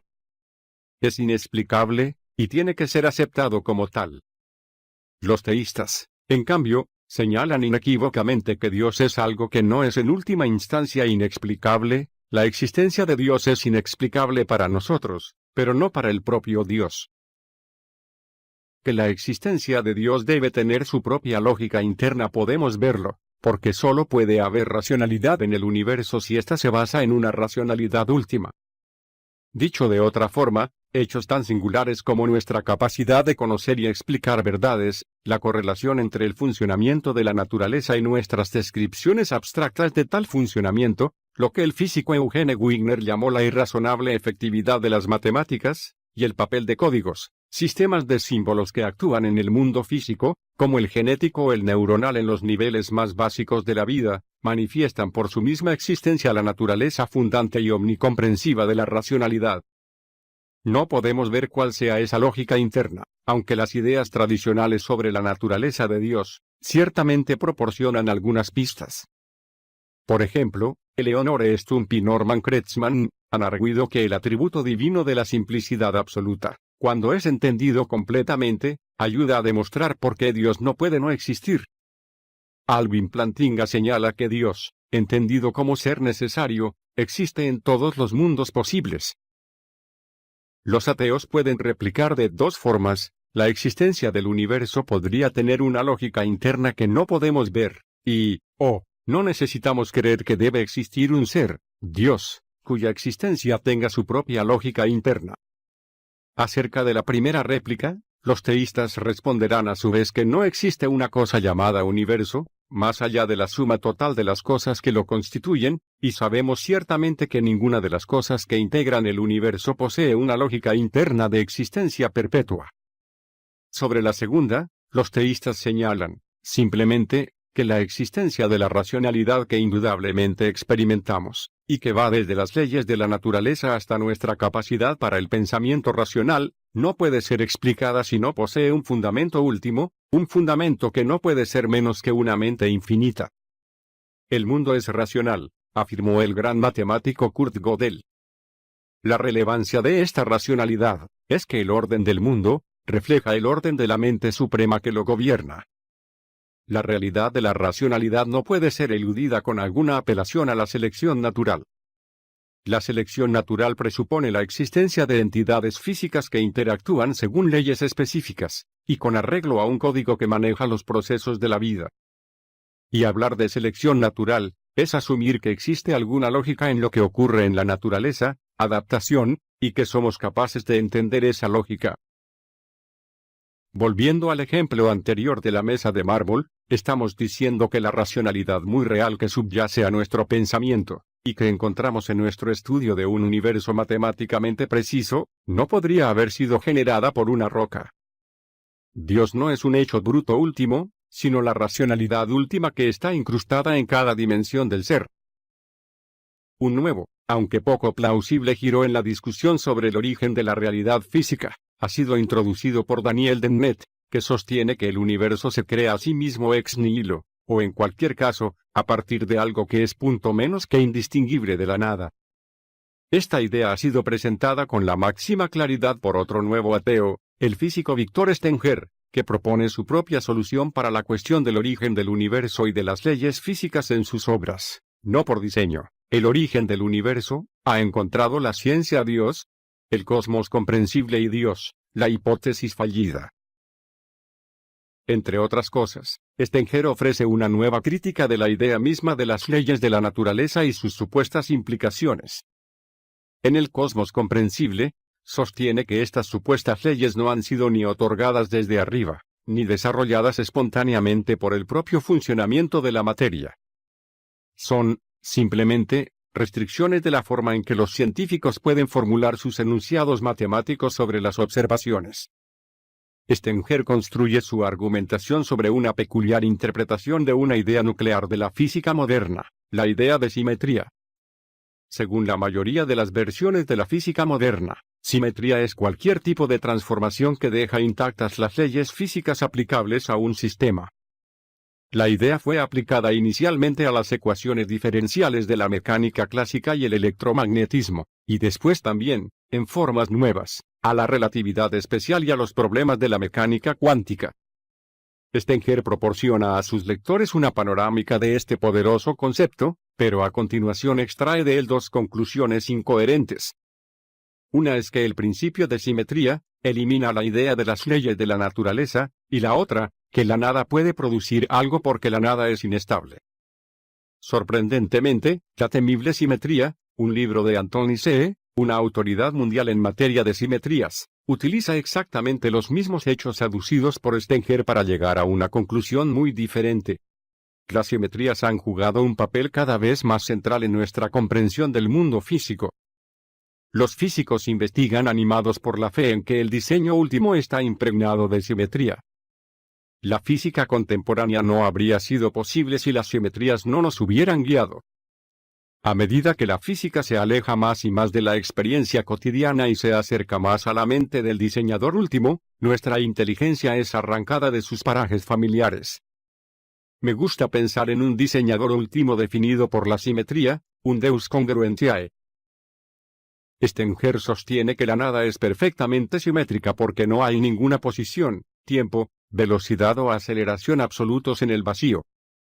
La respuesta a la pregunta, ¿de dónde vinieron las simetrías?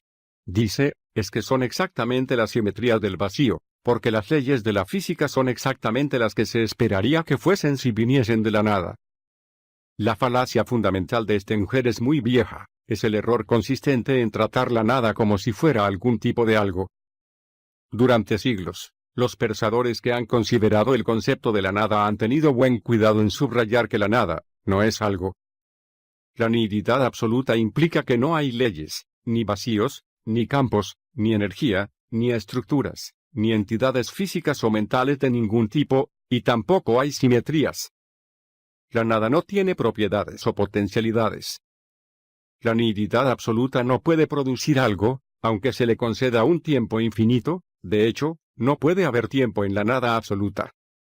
¿Qué decir, entonces, sobre la idea de Stenger, fundamental en su libro, Dios, la hipótesis fallida, según la cual la aparición del universo desde la nada no viola los principios de la física, pues la energía neta del universo es cero? Esta fue una noción alumbrada por primera vez por el físico Edward Trellon, quien sostuvo haber demostrado que la energía neta del universo es casi cero, y que, por tanto, no es contradictorio decir que llegó al ser desde la nada, ya que el universo no es nada. Si se suman la energía de atracción gravitacional, que es negativa, y el resto de la masa total del universo, que es positiva, se obtiene casi cero. Por tanto, no haría falta ninguna energía para crear el universo, y no sería necesario ningún creador. Al comentar esta y otras pretensiones de Stenger, el filósofo ateo J.J.C. Smart señala que la postulación de un universo con energía cero todavía no resuelve la cuestión de por qué debería haber algo en absoluto. Smart indica que la hipótesis de la energía cero, incluso en sus formulaciones más modernas, todavía presupone un espacio-tiempo estructurado, presupone también el campo cuántico y las leyes de la naturaleza. Por tanto, ni resuelve la pregunta de por qué existe algo en absoluto, ni afronta la cuestión de si hay una causa atemporal del universo espacio-temporal. Se infiere de este análisis, que Stenger deja dos preguntas fundamentales sin contestar: ¿por qué hay algo, y no la nada absoluta? Y, ¿por qué lo que existe respeta simetrías o forma estructuras complejas? Se expone los mismos datos sobre la simetría referidos por Stenger, pero alcanzando la conclusión de que la mente del diseñador último es la fuente de la simetría. Las leyes físicas, de hecho, reflejan simetrías subyacentes en la naturaleza. Y es la simetría, y no solo las leyes físicas, la que apunta a la racionalidad e inteligibilidad del cosmos, una racionalidad enraizada en la mente de Dios. La vida. El siguiente fenómeno por analizar es la vida. Dado el desarrollo que Tony Flew ha dedicado al asunto en este volumen, no hace falta decir mucho más sobre la cuestión del origen de la vida.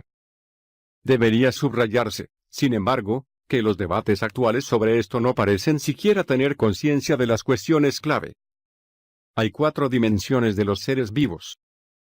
Tales seres son agentes, buscadores de fines, autorreplicantes y, en cuarto lugar, están impulsados semióticamente. Su existencia depende de la interacción entre ciertos códigos y la química.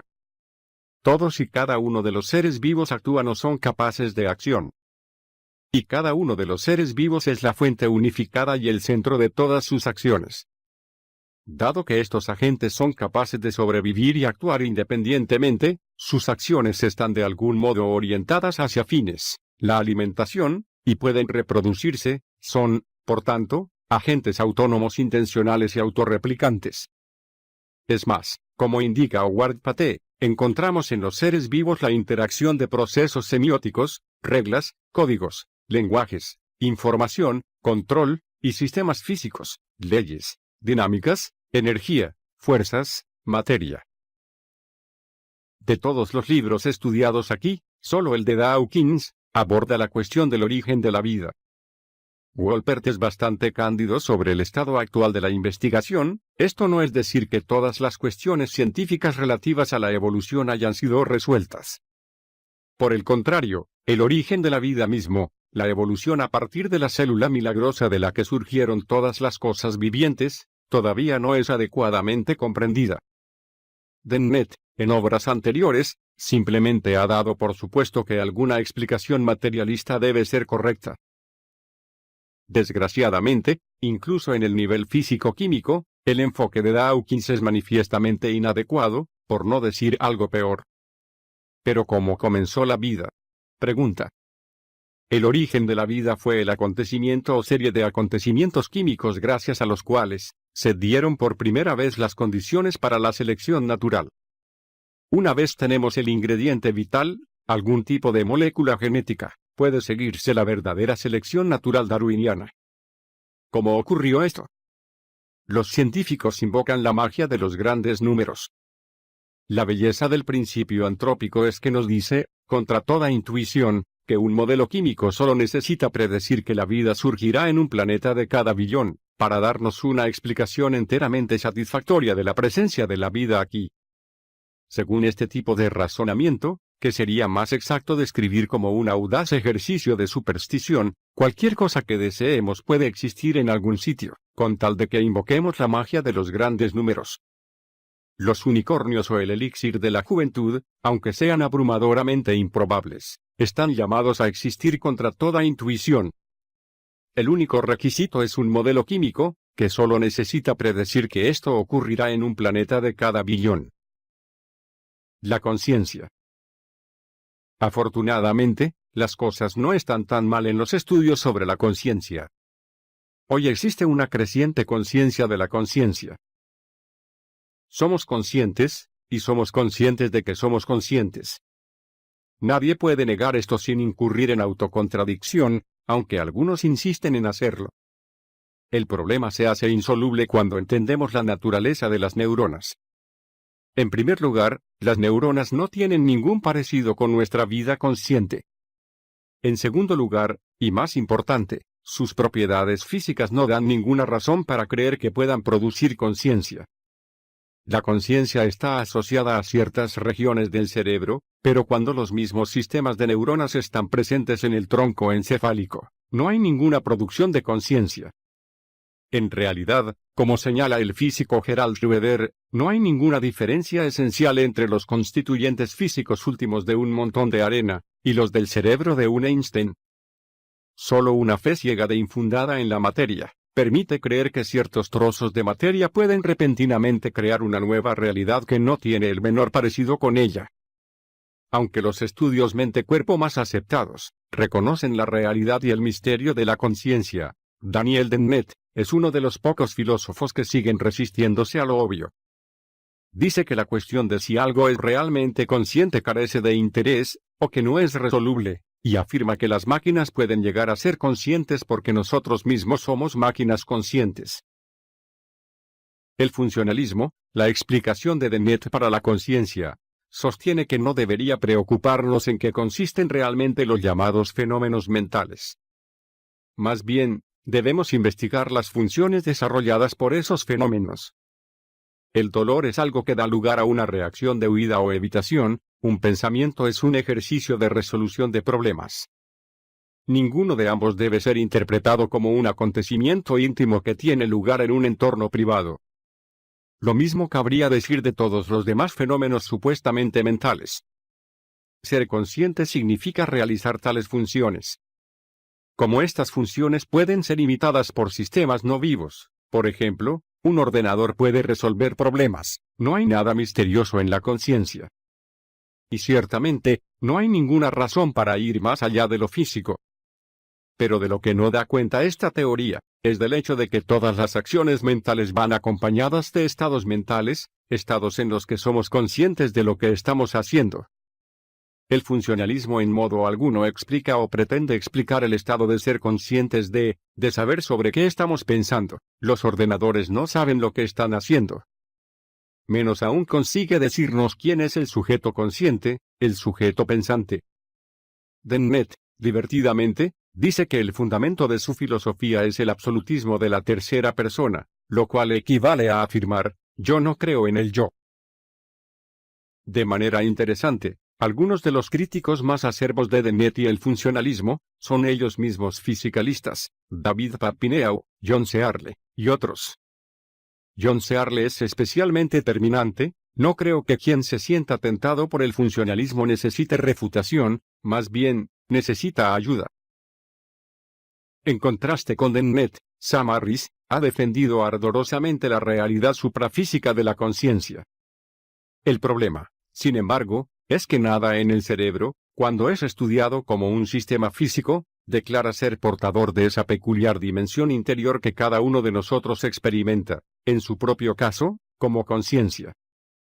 El resultado es sorprendente, la conciencia podría ser un fenómeno mucho más elemental de lo que son los seres vivos y sus cerebros.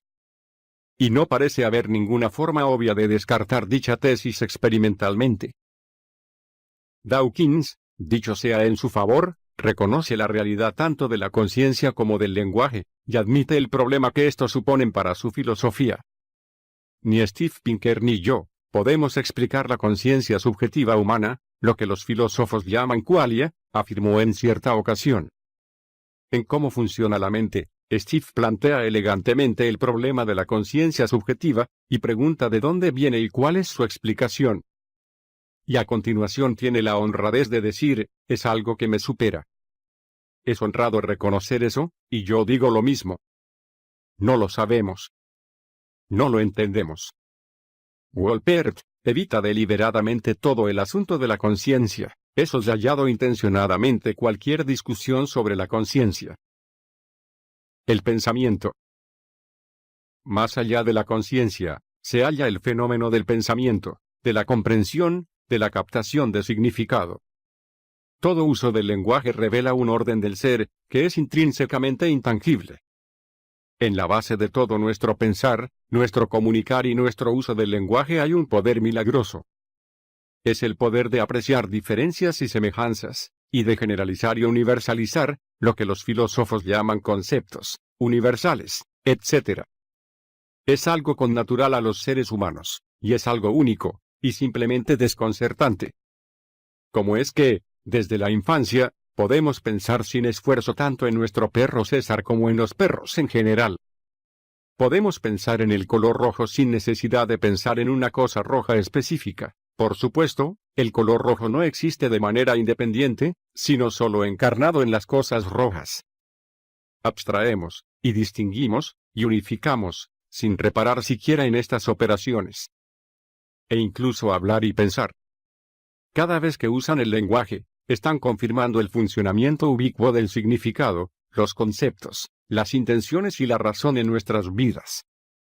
Y simplemente carece de sentido hablar de un correlato físico de la intelección, no hay ningún órgano que lleve a cabo la comprensión, aunque, por supuesto, los datos proporcionados por los sentidos suministran parte de la materia prima utilizada por el pensamiento. Si pensamos en ello solo unos minutos, sabremos sin duda que la idea según la cual, nuestra representación mental de algo es física en algún sentido, resulta inconcebiblemente absurda. Digamos que estamos pensando en un picnic que estamos planificando con nuestra familia y amigos. Pensamos en diversas localizaciones posibles, en las personas a las que queremos invitar, las viandas que queremos llevar, el vehículo que usaremos, y cosas así. ¿Tiene sentido suponer que alguno de estos pensamientos está constituido físicamente? La clave aquí es que, hablando en sentido estricto, nuestro cerebro no entiende nada. Nosotros entendemos. Nuestro cerebro nos permite entender, pero no porque nuestros pensamientos tengan lugar en el cerebro, o porque nosotros causemos la activación de ciertas neuronas. Más bien, el acto mediante el cual comprendemos, por ejemplo, que eliminar la pobreza sería bueno, es un proceso holístico que es suprafísico en su esencia, significado, y físico en su ejecución, palabras y neuronas. El acto no puede ser descompuesto en una parte física y otra suprafísica, pues se trata de un acto indivisible de un agente que es intrínsecamente físico y suprafísico. Hay una estructura tanto en lo físico como en lo suprafísico, pero la integración de ambos es tan total, que no tiene sentido preguntar si nuestros actos son físicos o suprafísicos, o siquiera si son un híbrido de ambos. Son actos de una persona que está inescapablemente tanto encarnada, como animada, dotada de alma. Muchas concepciones erróneas sobre la naturaleza del pensamiento derivan de concepciones erróneas sobre los ordenadores. Imaginemos que nos la sabemos con un superordenador como BlueGene, capaz de hacer más de 200 billones de cálculos por segundo. Nuestro primer error consiste en presumir que BlueGene es un algo, como una bacteria o un abejorro. En el caso de la bacteria o el abejorro nos la sabemos con un agente, un centro de acción que es una totalidad orgánicamente unificada, un organismo. Todas sus acciones están orientadas hacia las finalidades de mantenerse en la existencia y reproducirse.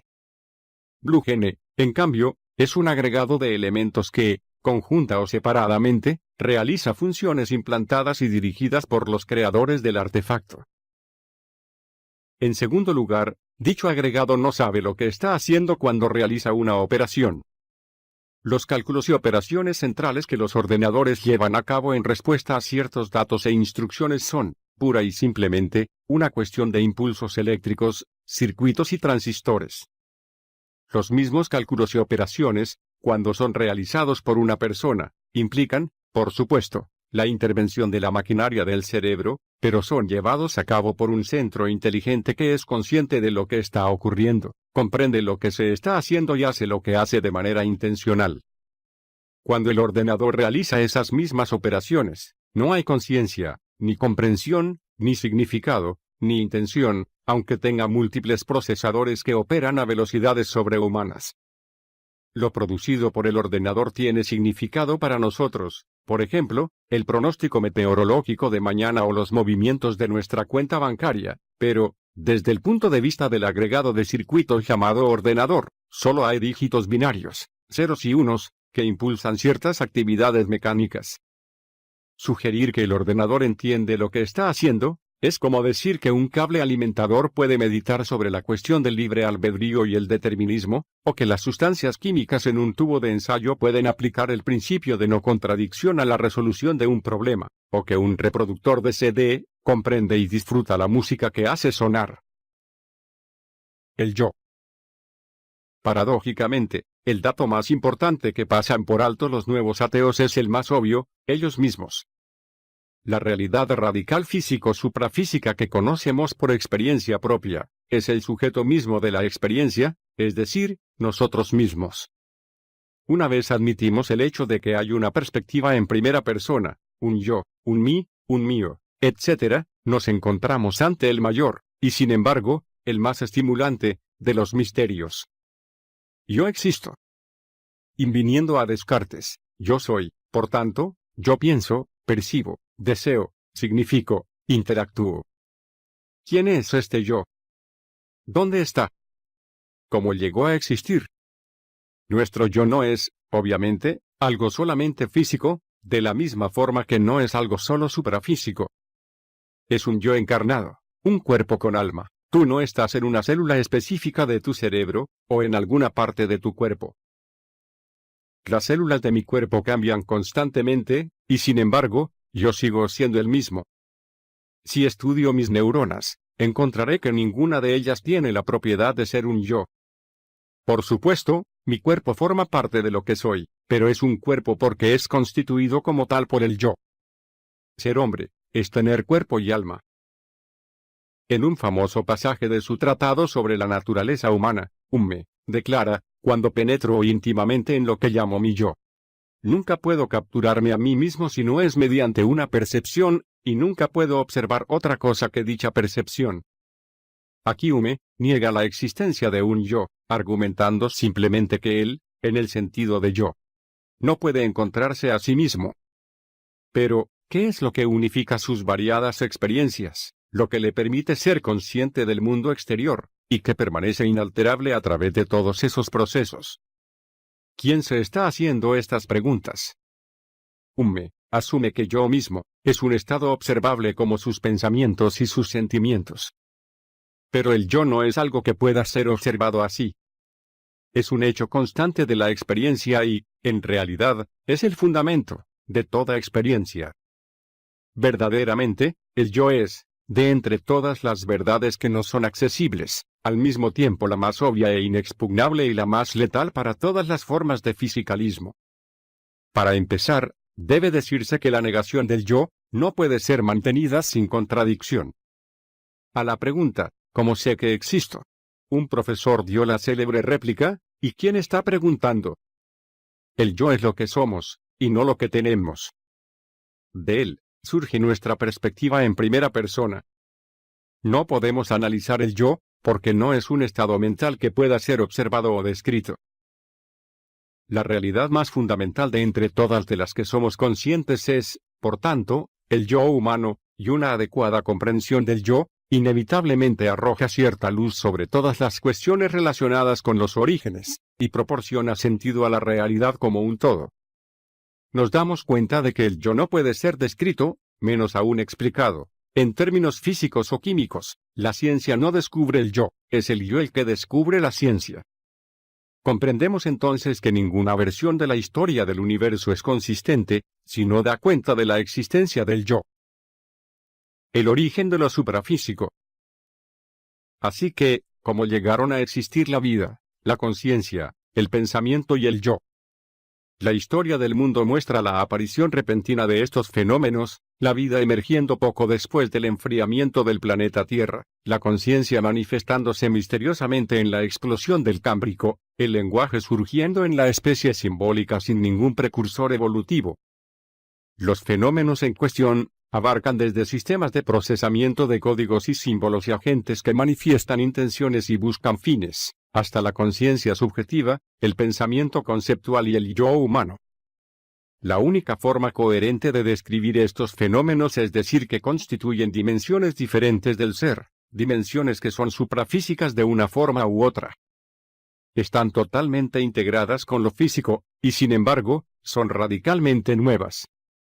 No estamos hablando aquí de fantasmas ocultos en máquinas, sino de agentes de diversos tipos, algunos de los cuales son solo conscientes, y otros conscientes y pensantes.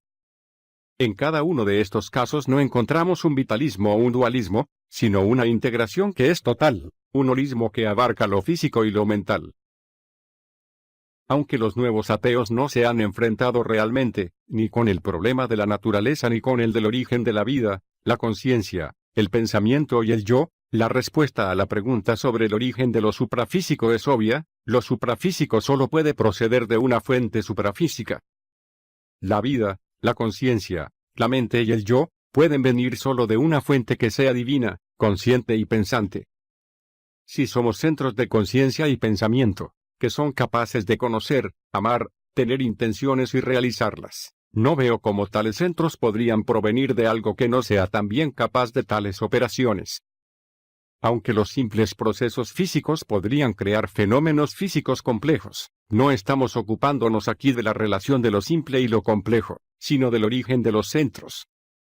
Es simplemente inconcebible que alguna matriz o campo material pueda generar agentes que piensan y actúan. La materia no puede producir conceptos y percepciones. Un campo de fuerza no planifica o actúa.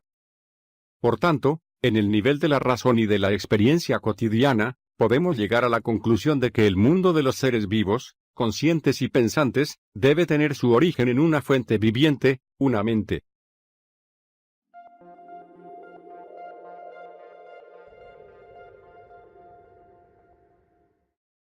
Dios existe. Antoni Flew. ¿Sabía el universo que nosotros veníamos?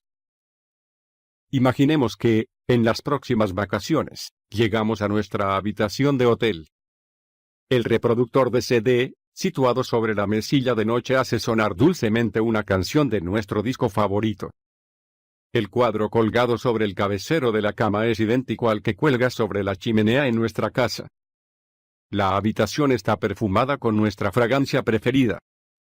Sacudimos la cabeza con asombro y dejamos las maletas en el suelo.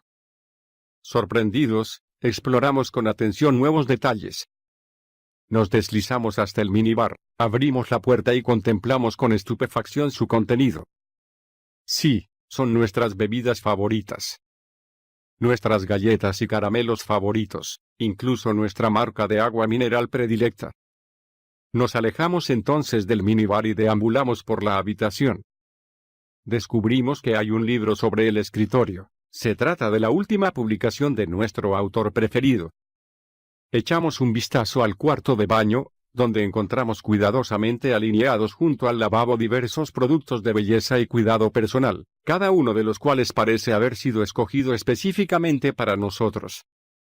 Encendemos la televisión, que resulta estar sintonizada en nuestro canal favorito. Lo lógico es que, con cada nuevo descubrimiento sobre este hospitalario entorno, nos mostremos cada vez menos inclinados a pensar que todo pueda ser una coincidencia, ¿no? Nos preguntaremos cómo los responsables del hotel han podido obtener una información tan detallada sobre nosotros. Quizás nos maravillemos de su meticulosa diligencia. Quizás nos inquiete la idea de cuánto va a costarnos todo ese lujo. Pero, sin duda, estaríamos inclinados a pensar que alguien sabía que íbamos a llegar. Nuestro universo finamente ajustado. Este escenario vacacional es una parábola torpe y limitada del llamado argumento del ajuste fino.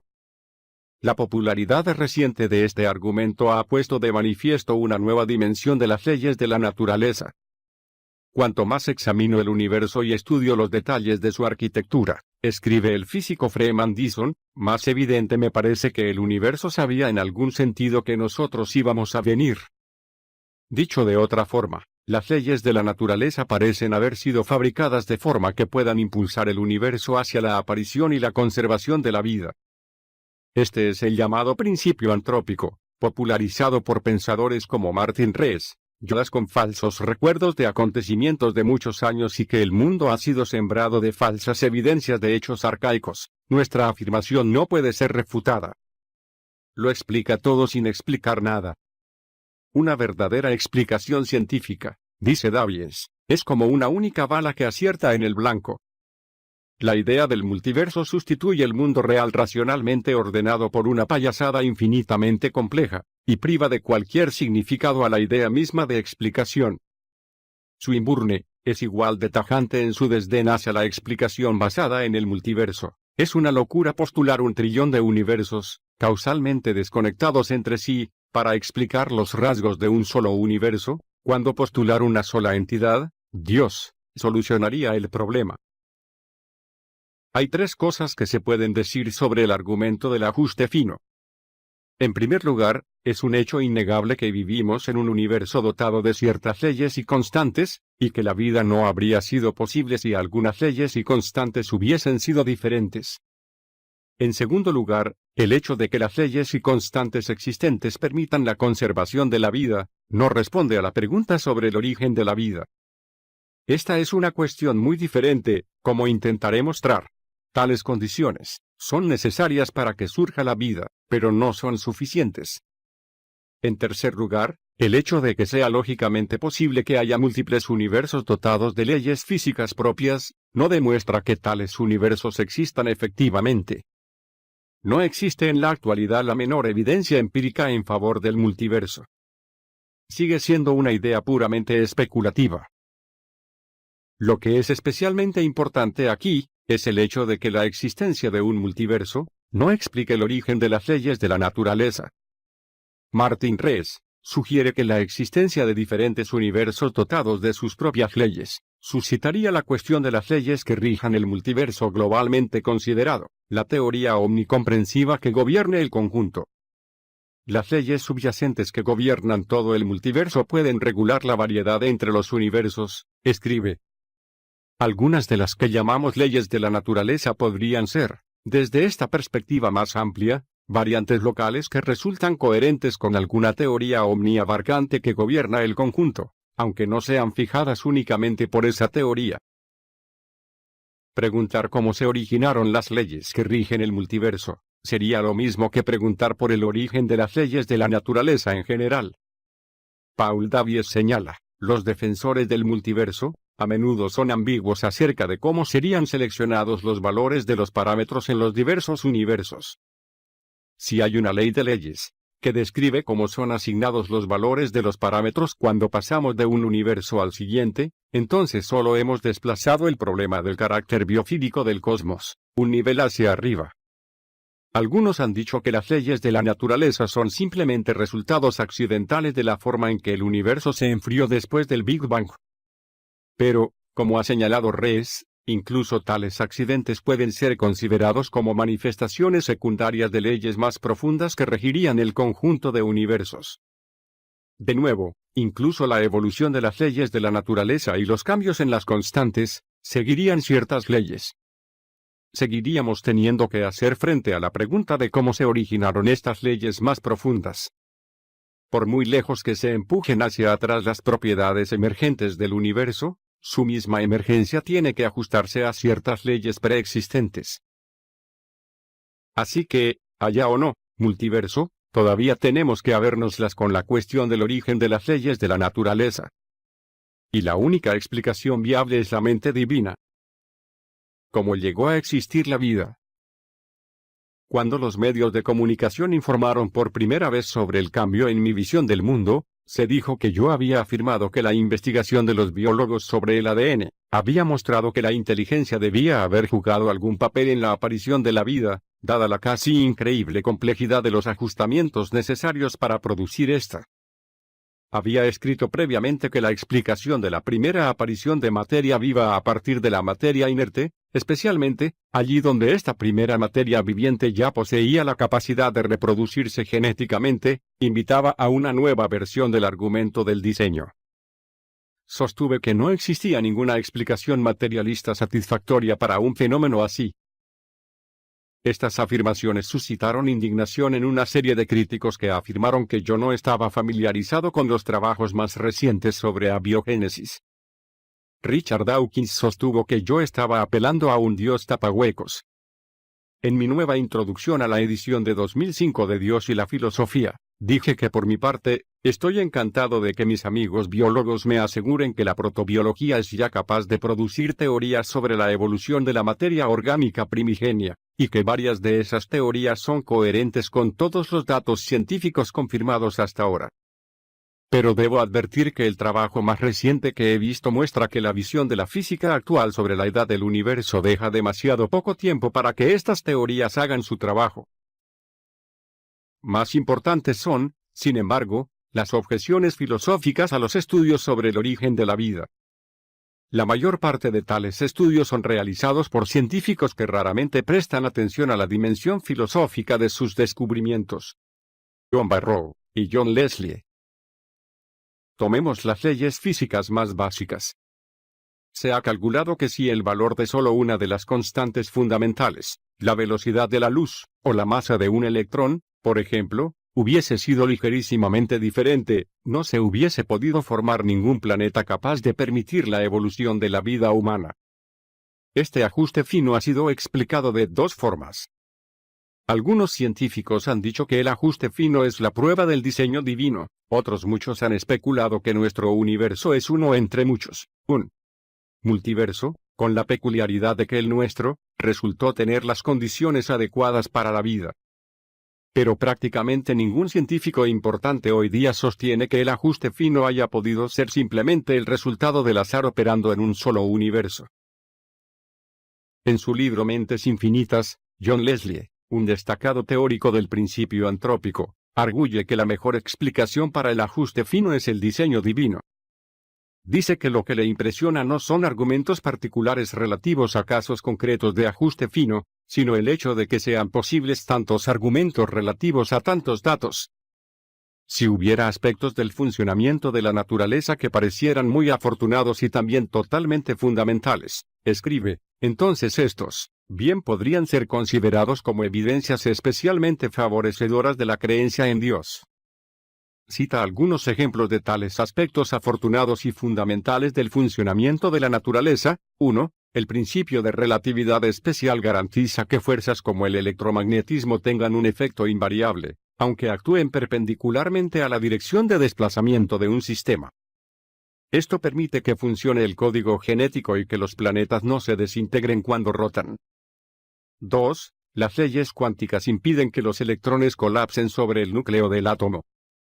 3. La fuerza electromagnética es de tal intensidad que permite que tengan lugar muchos procesos clave, hace posible que las estrellas ardan establemente durante miles de millones de años.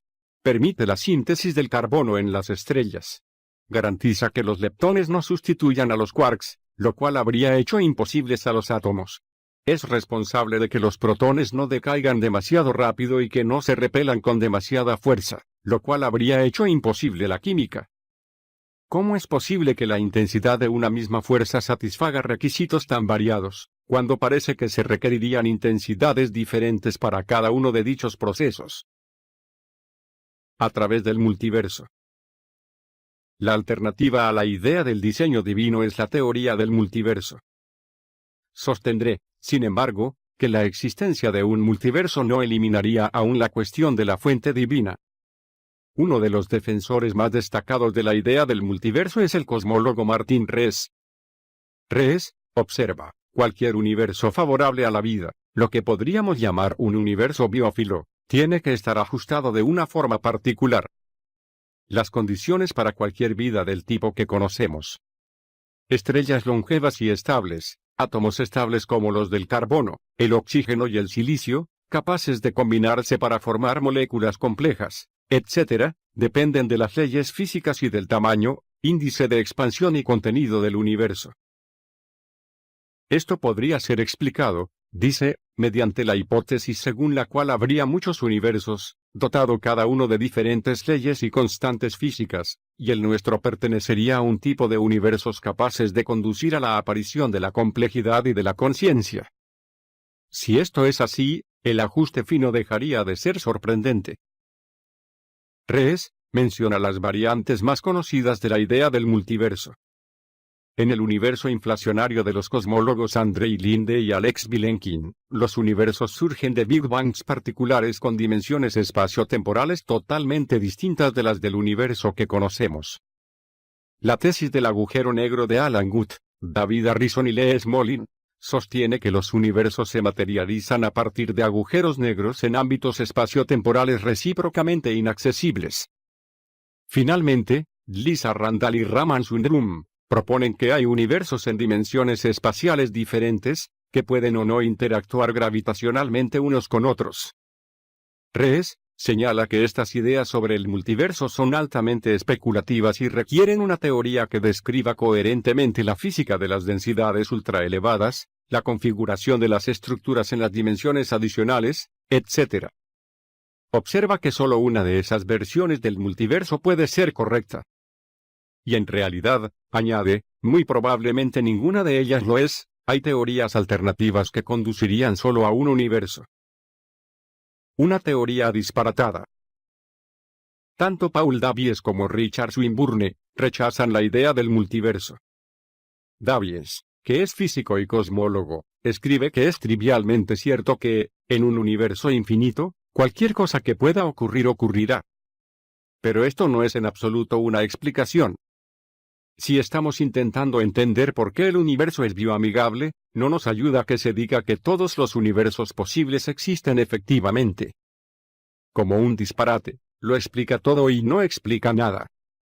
Con esto quiere decir que es una afirmación vacía.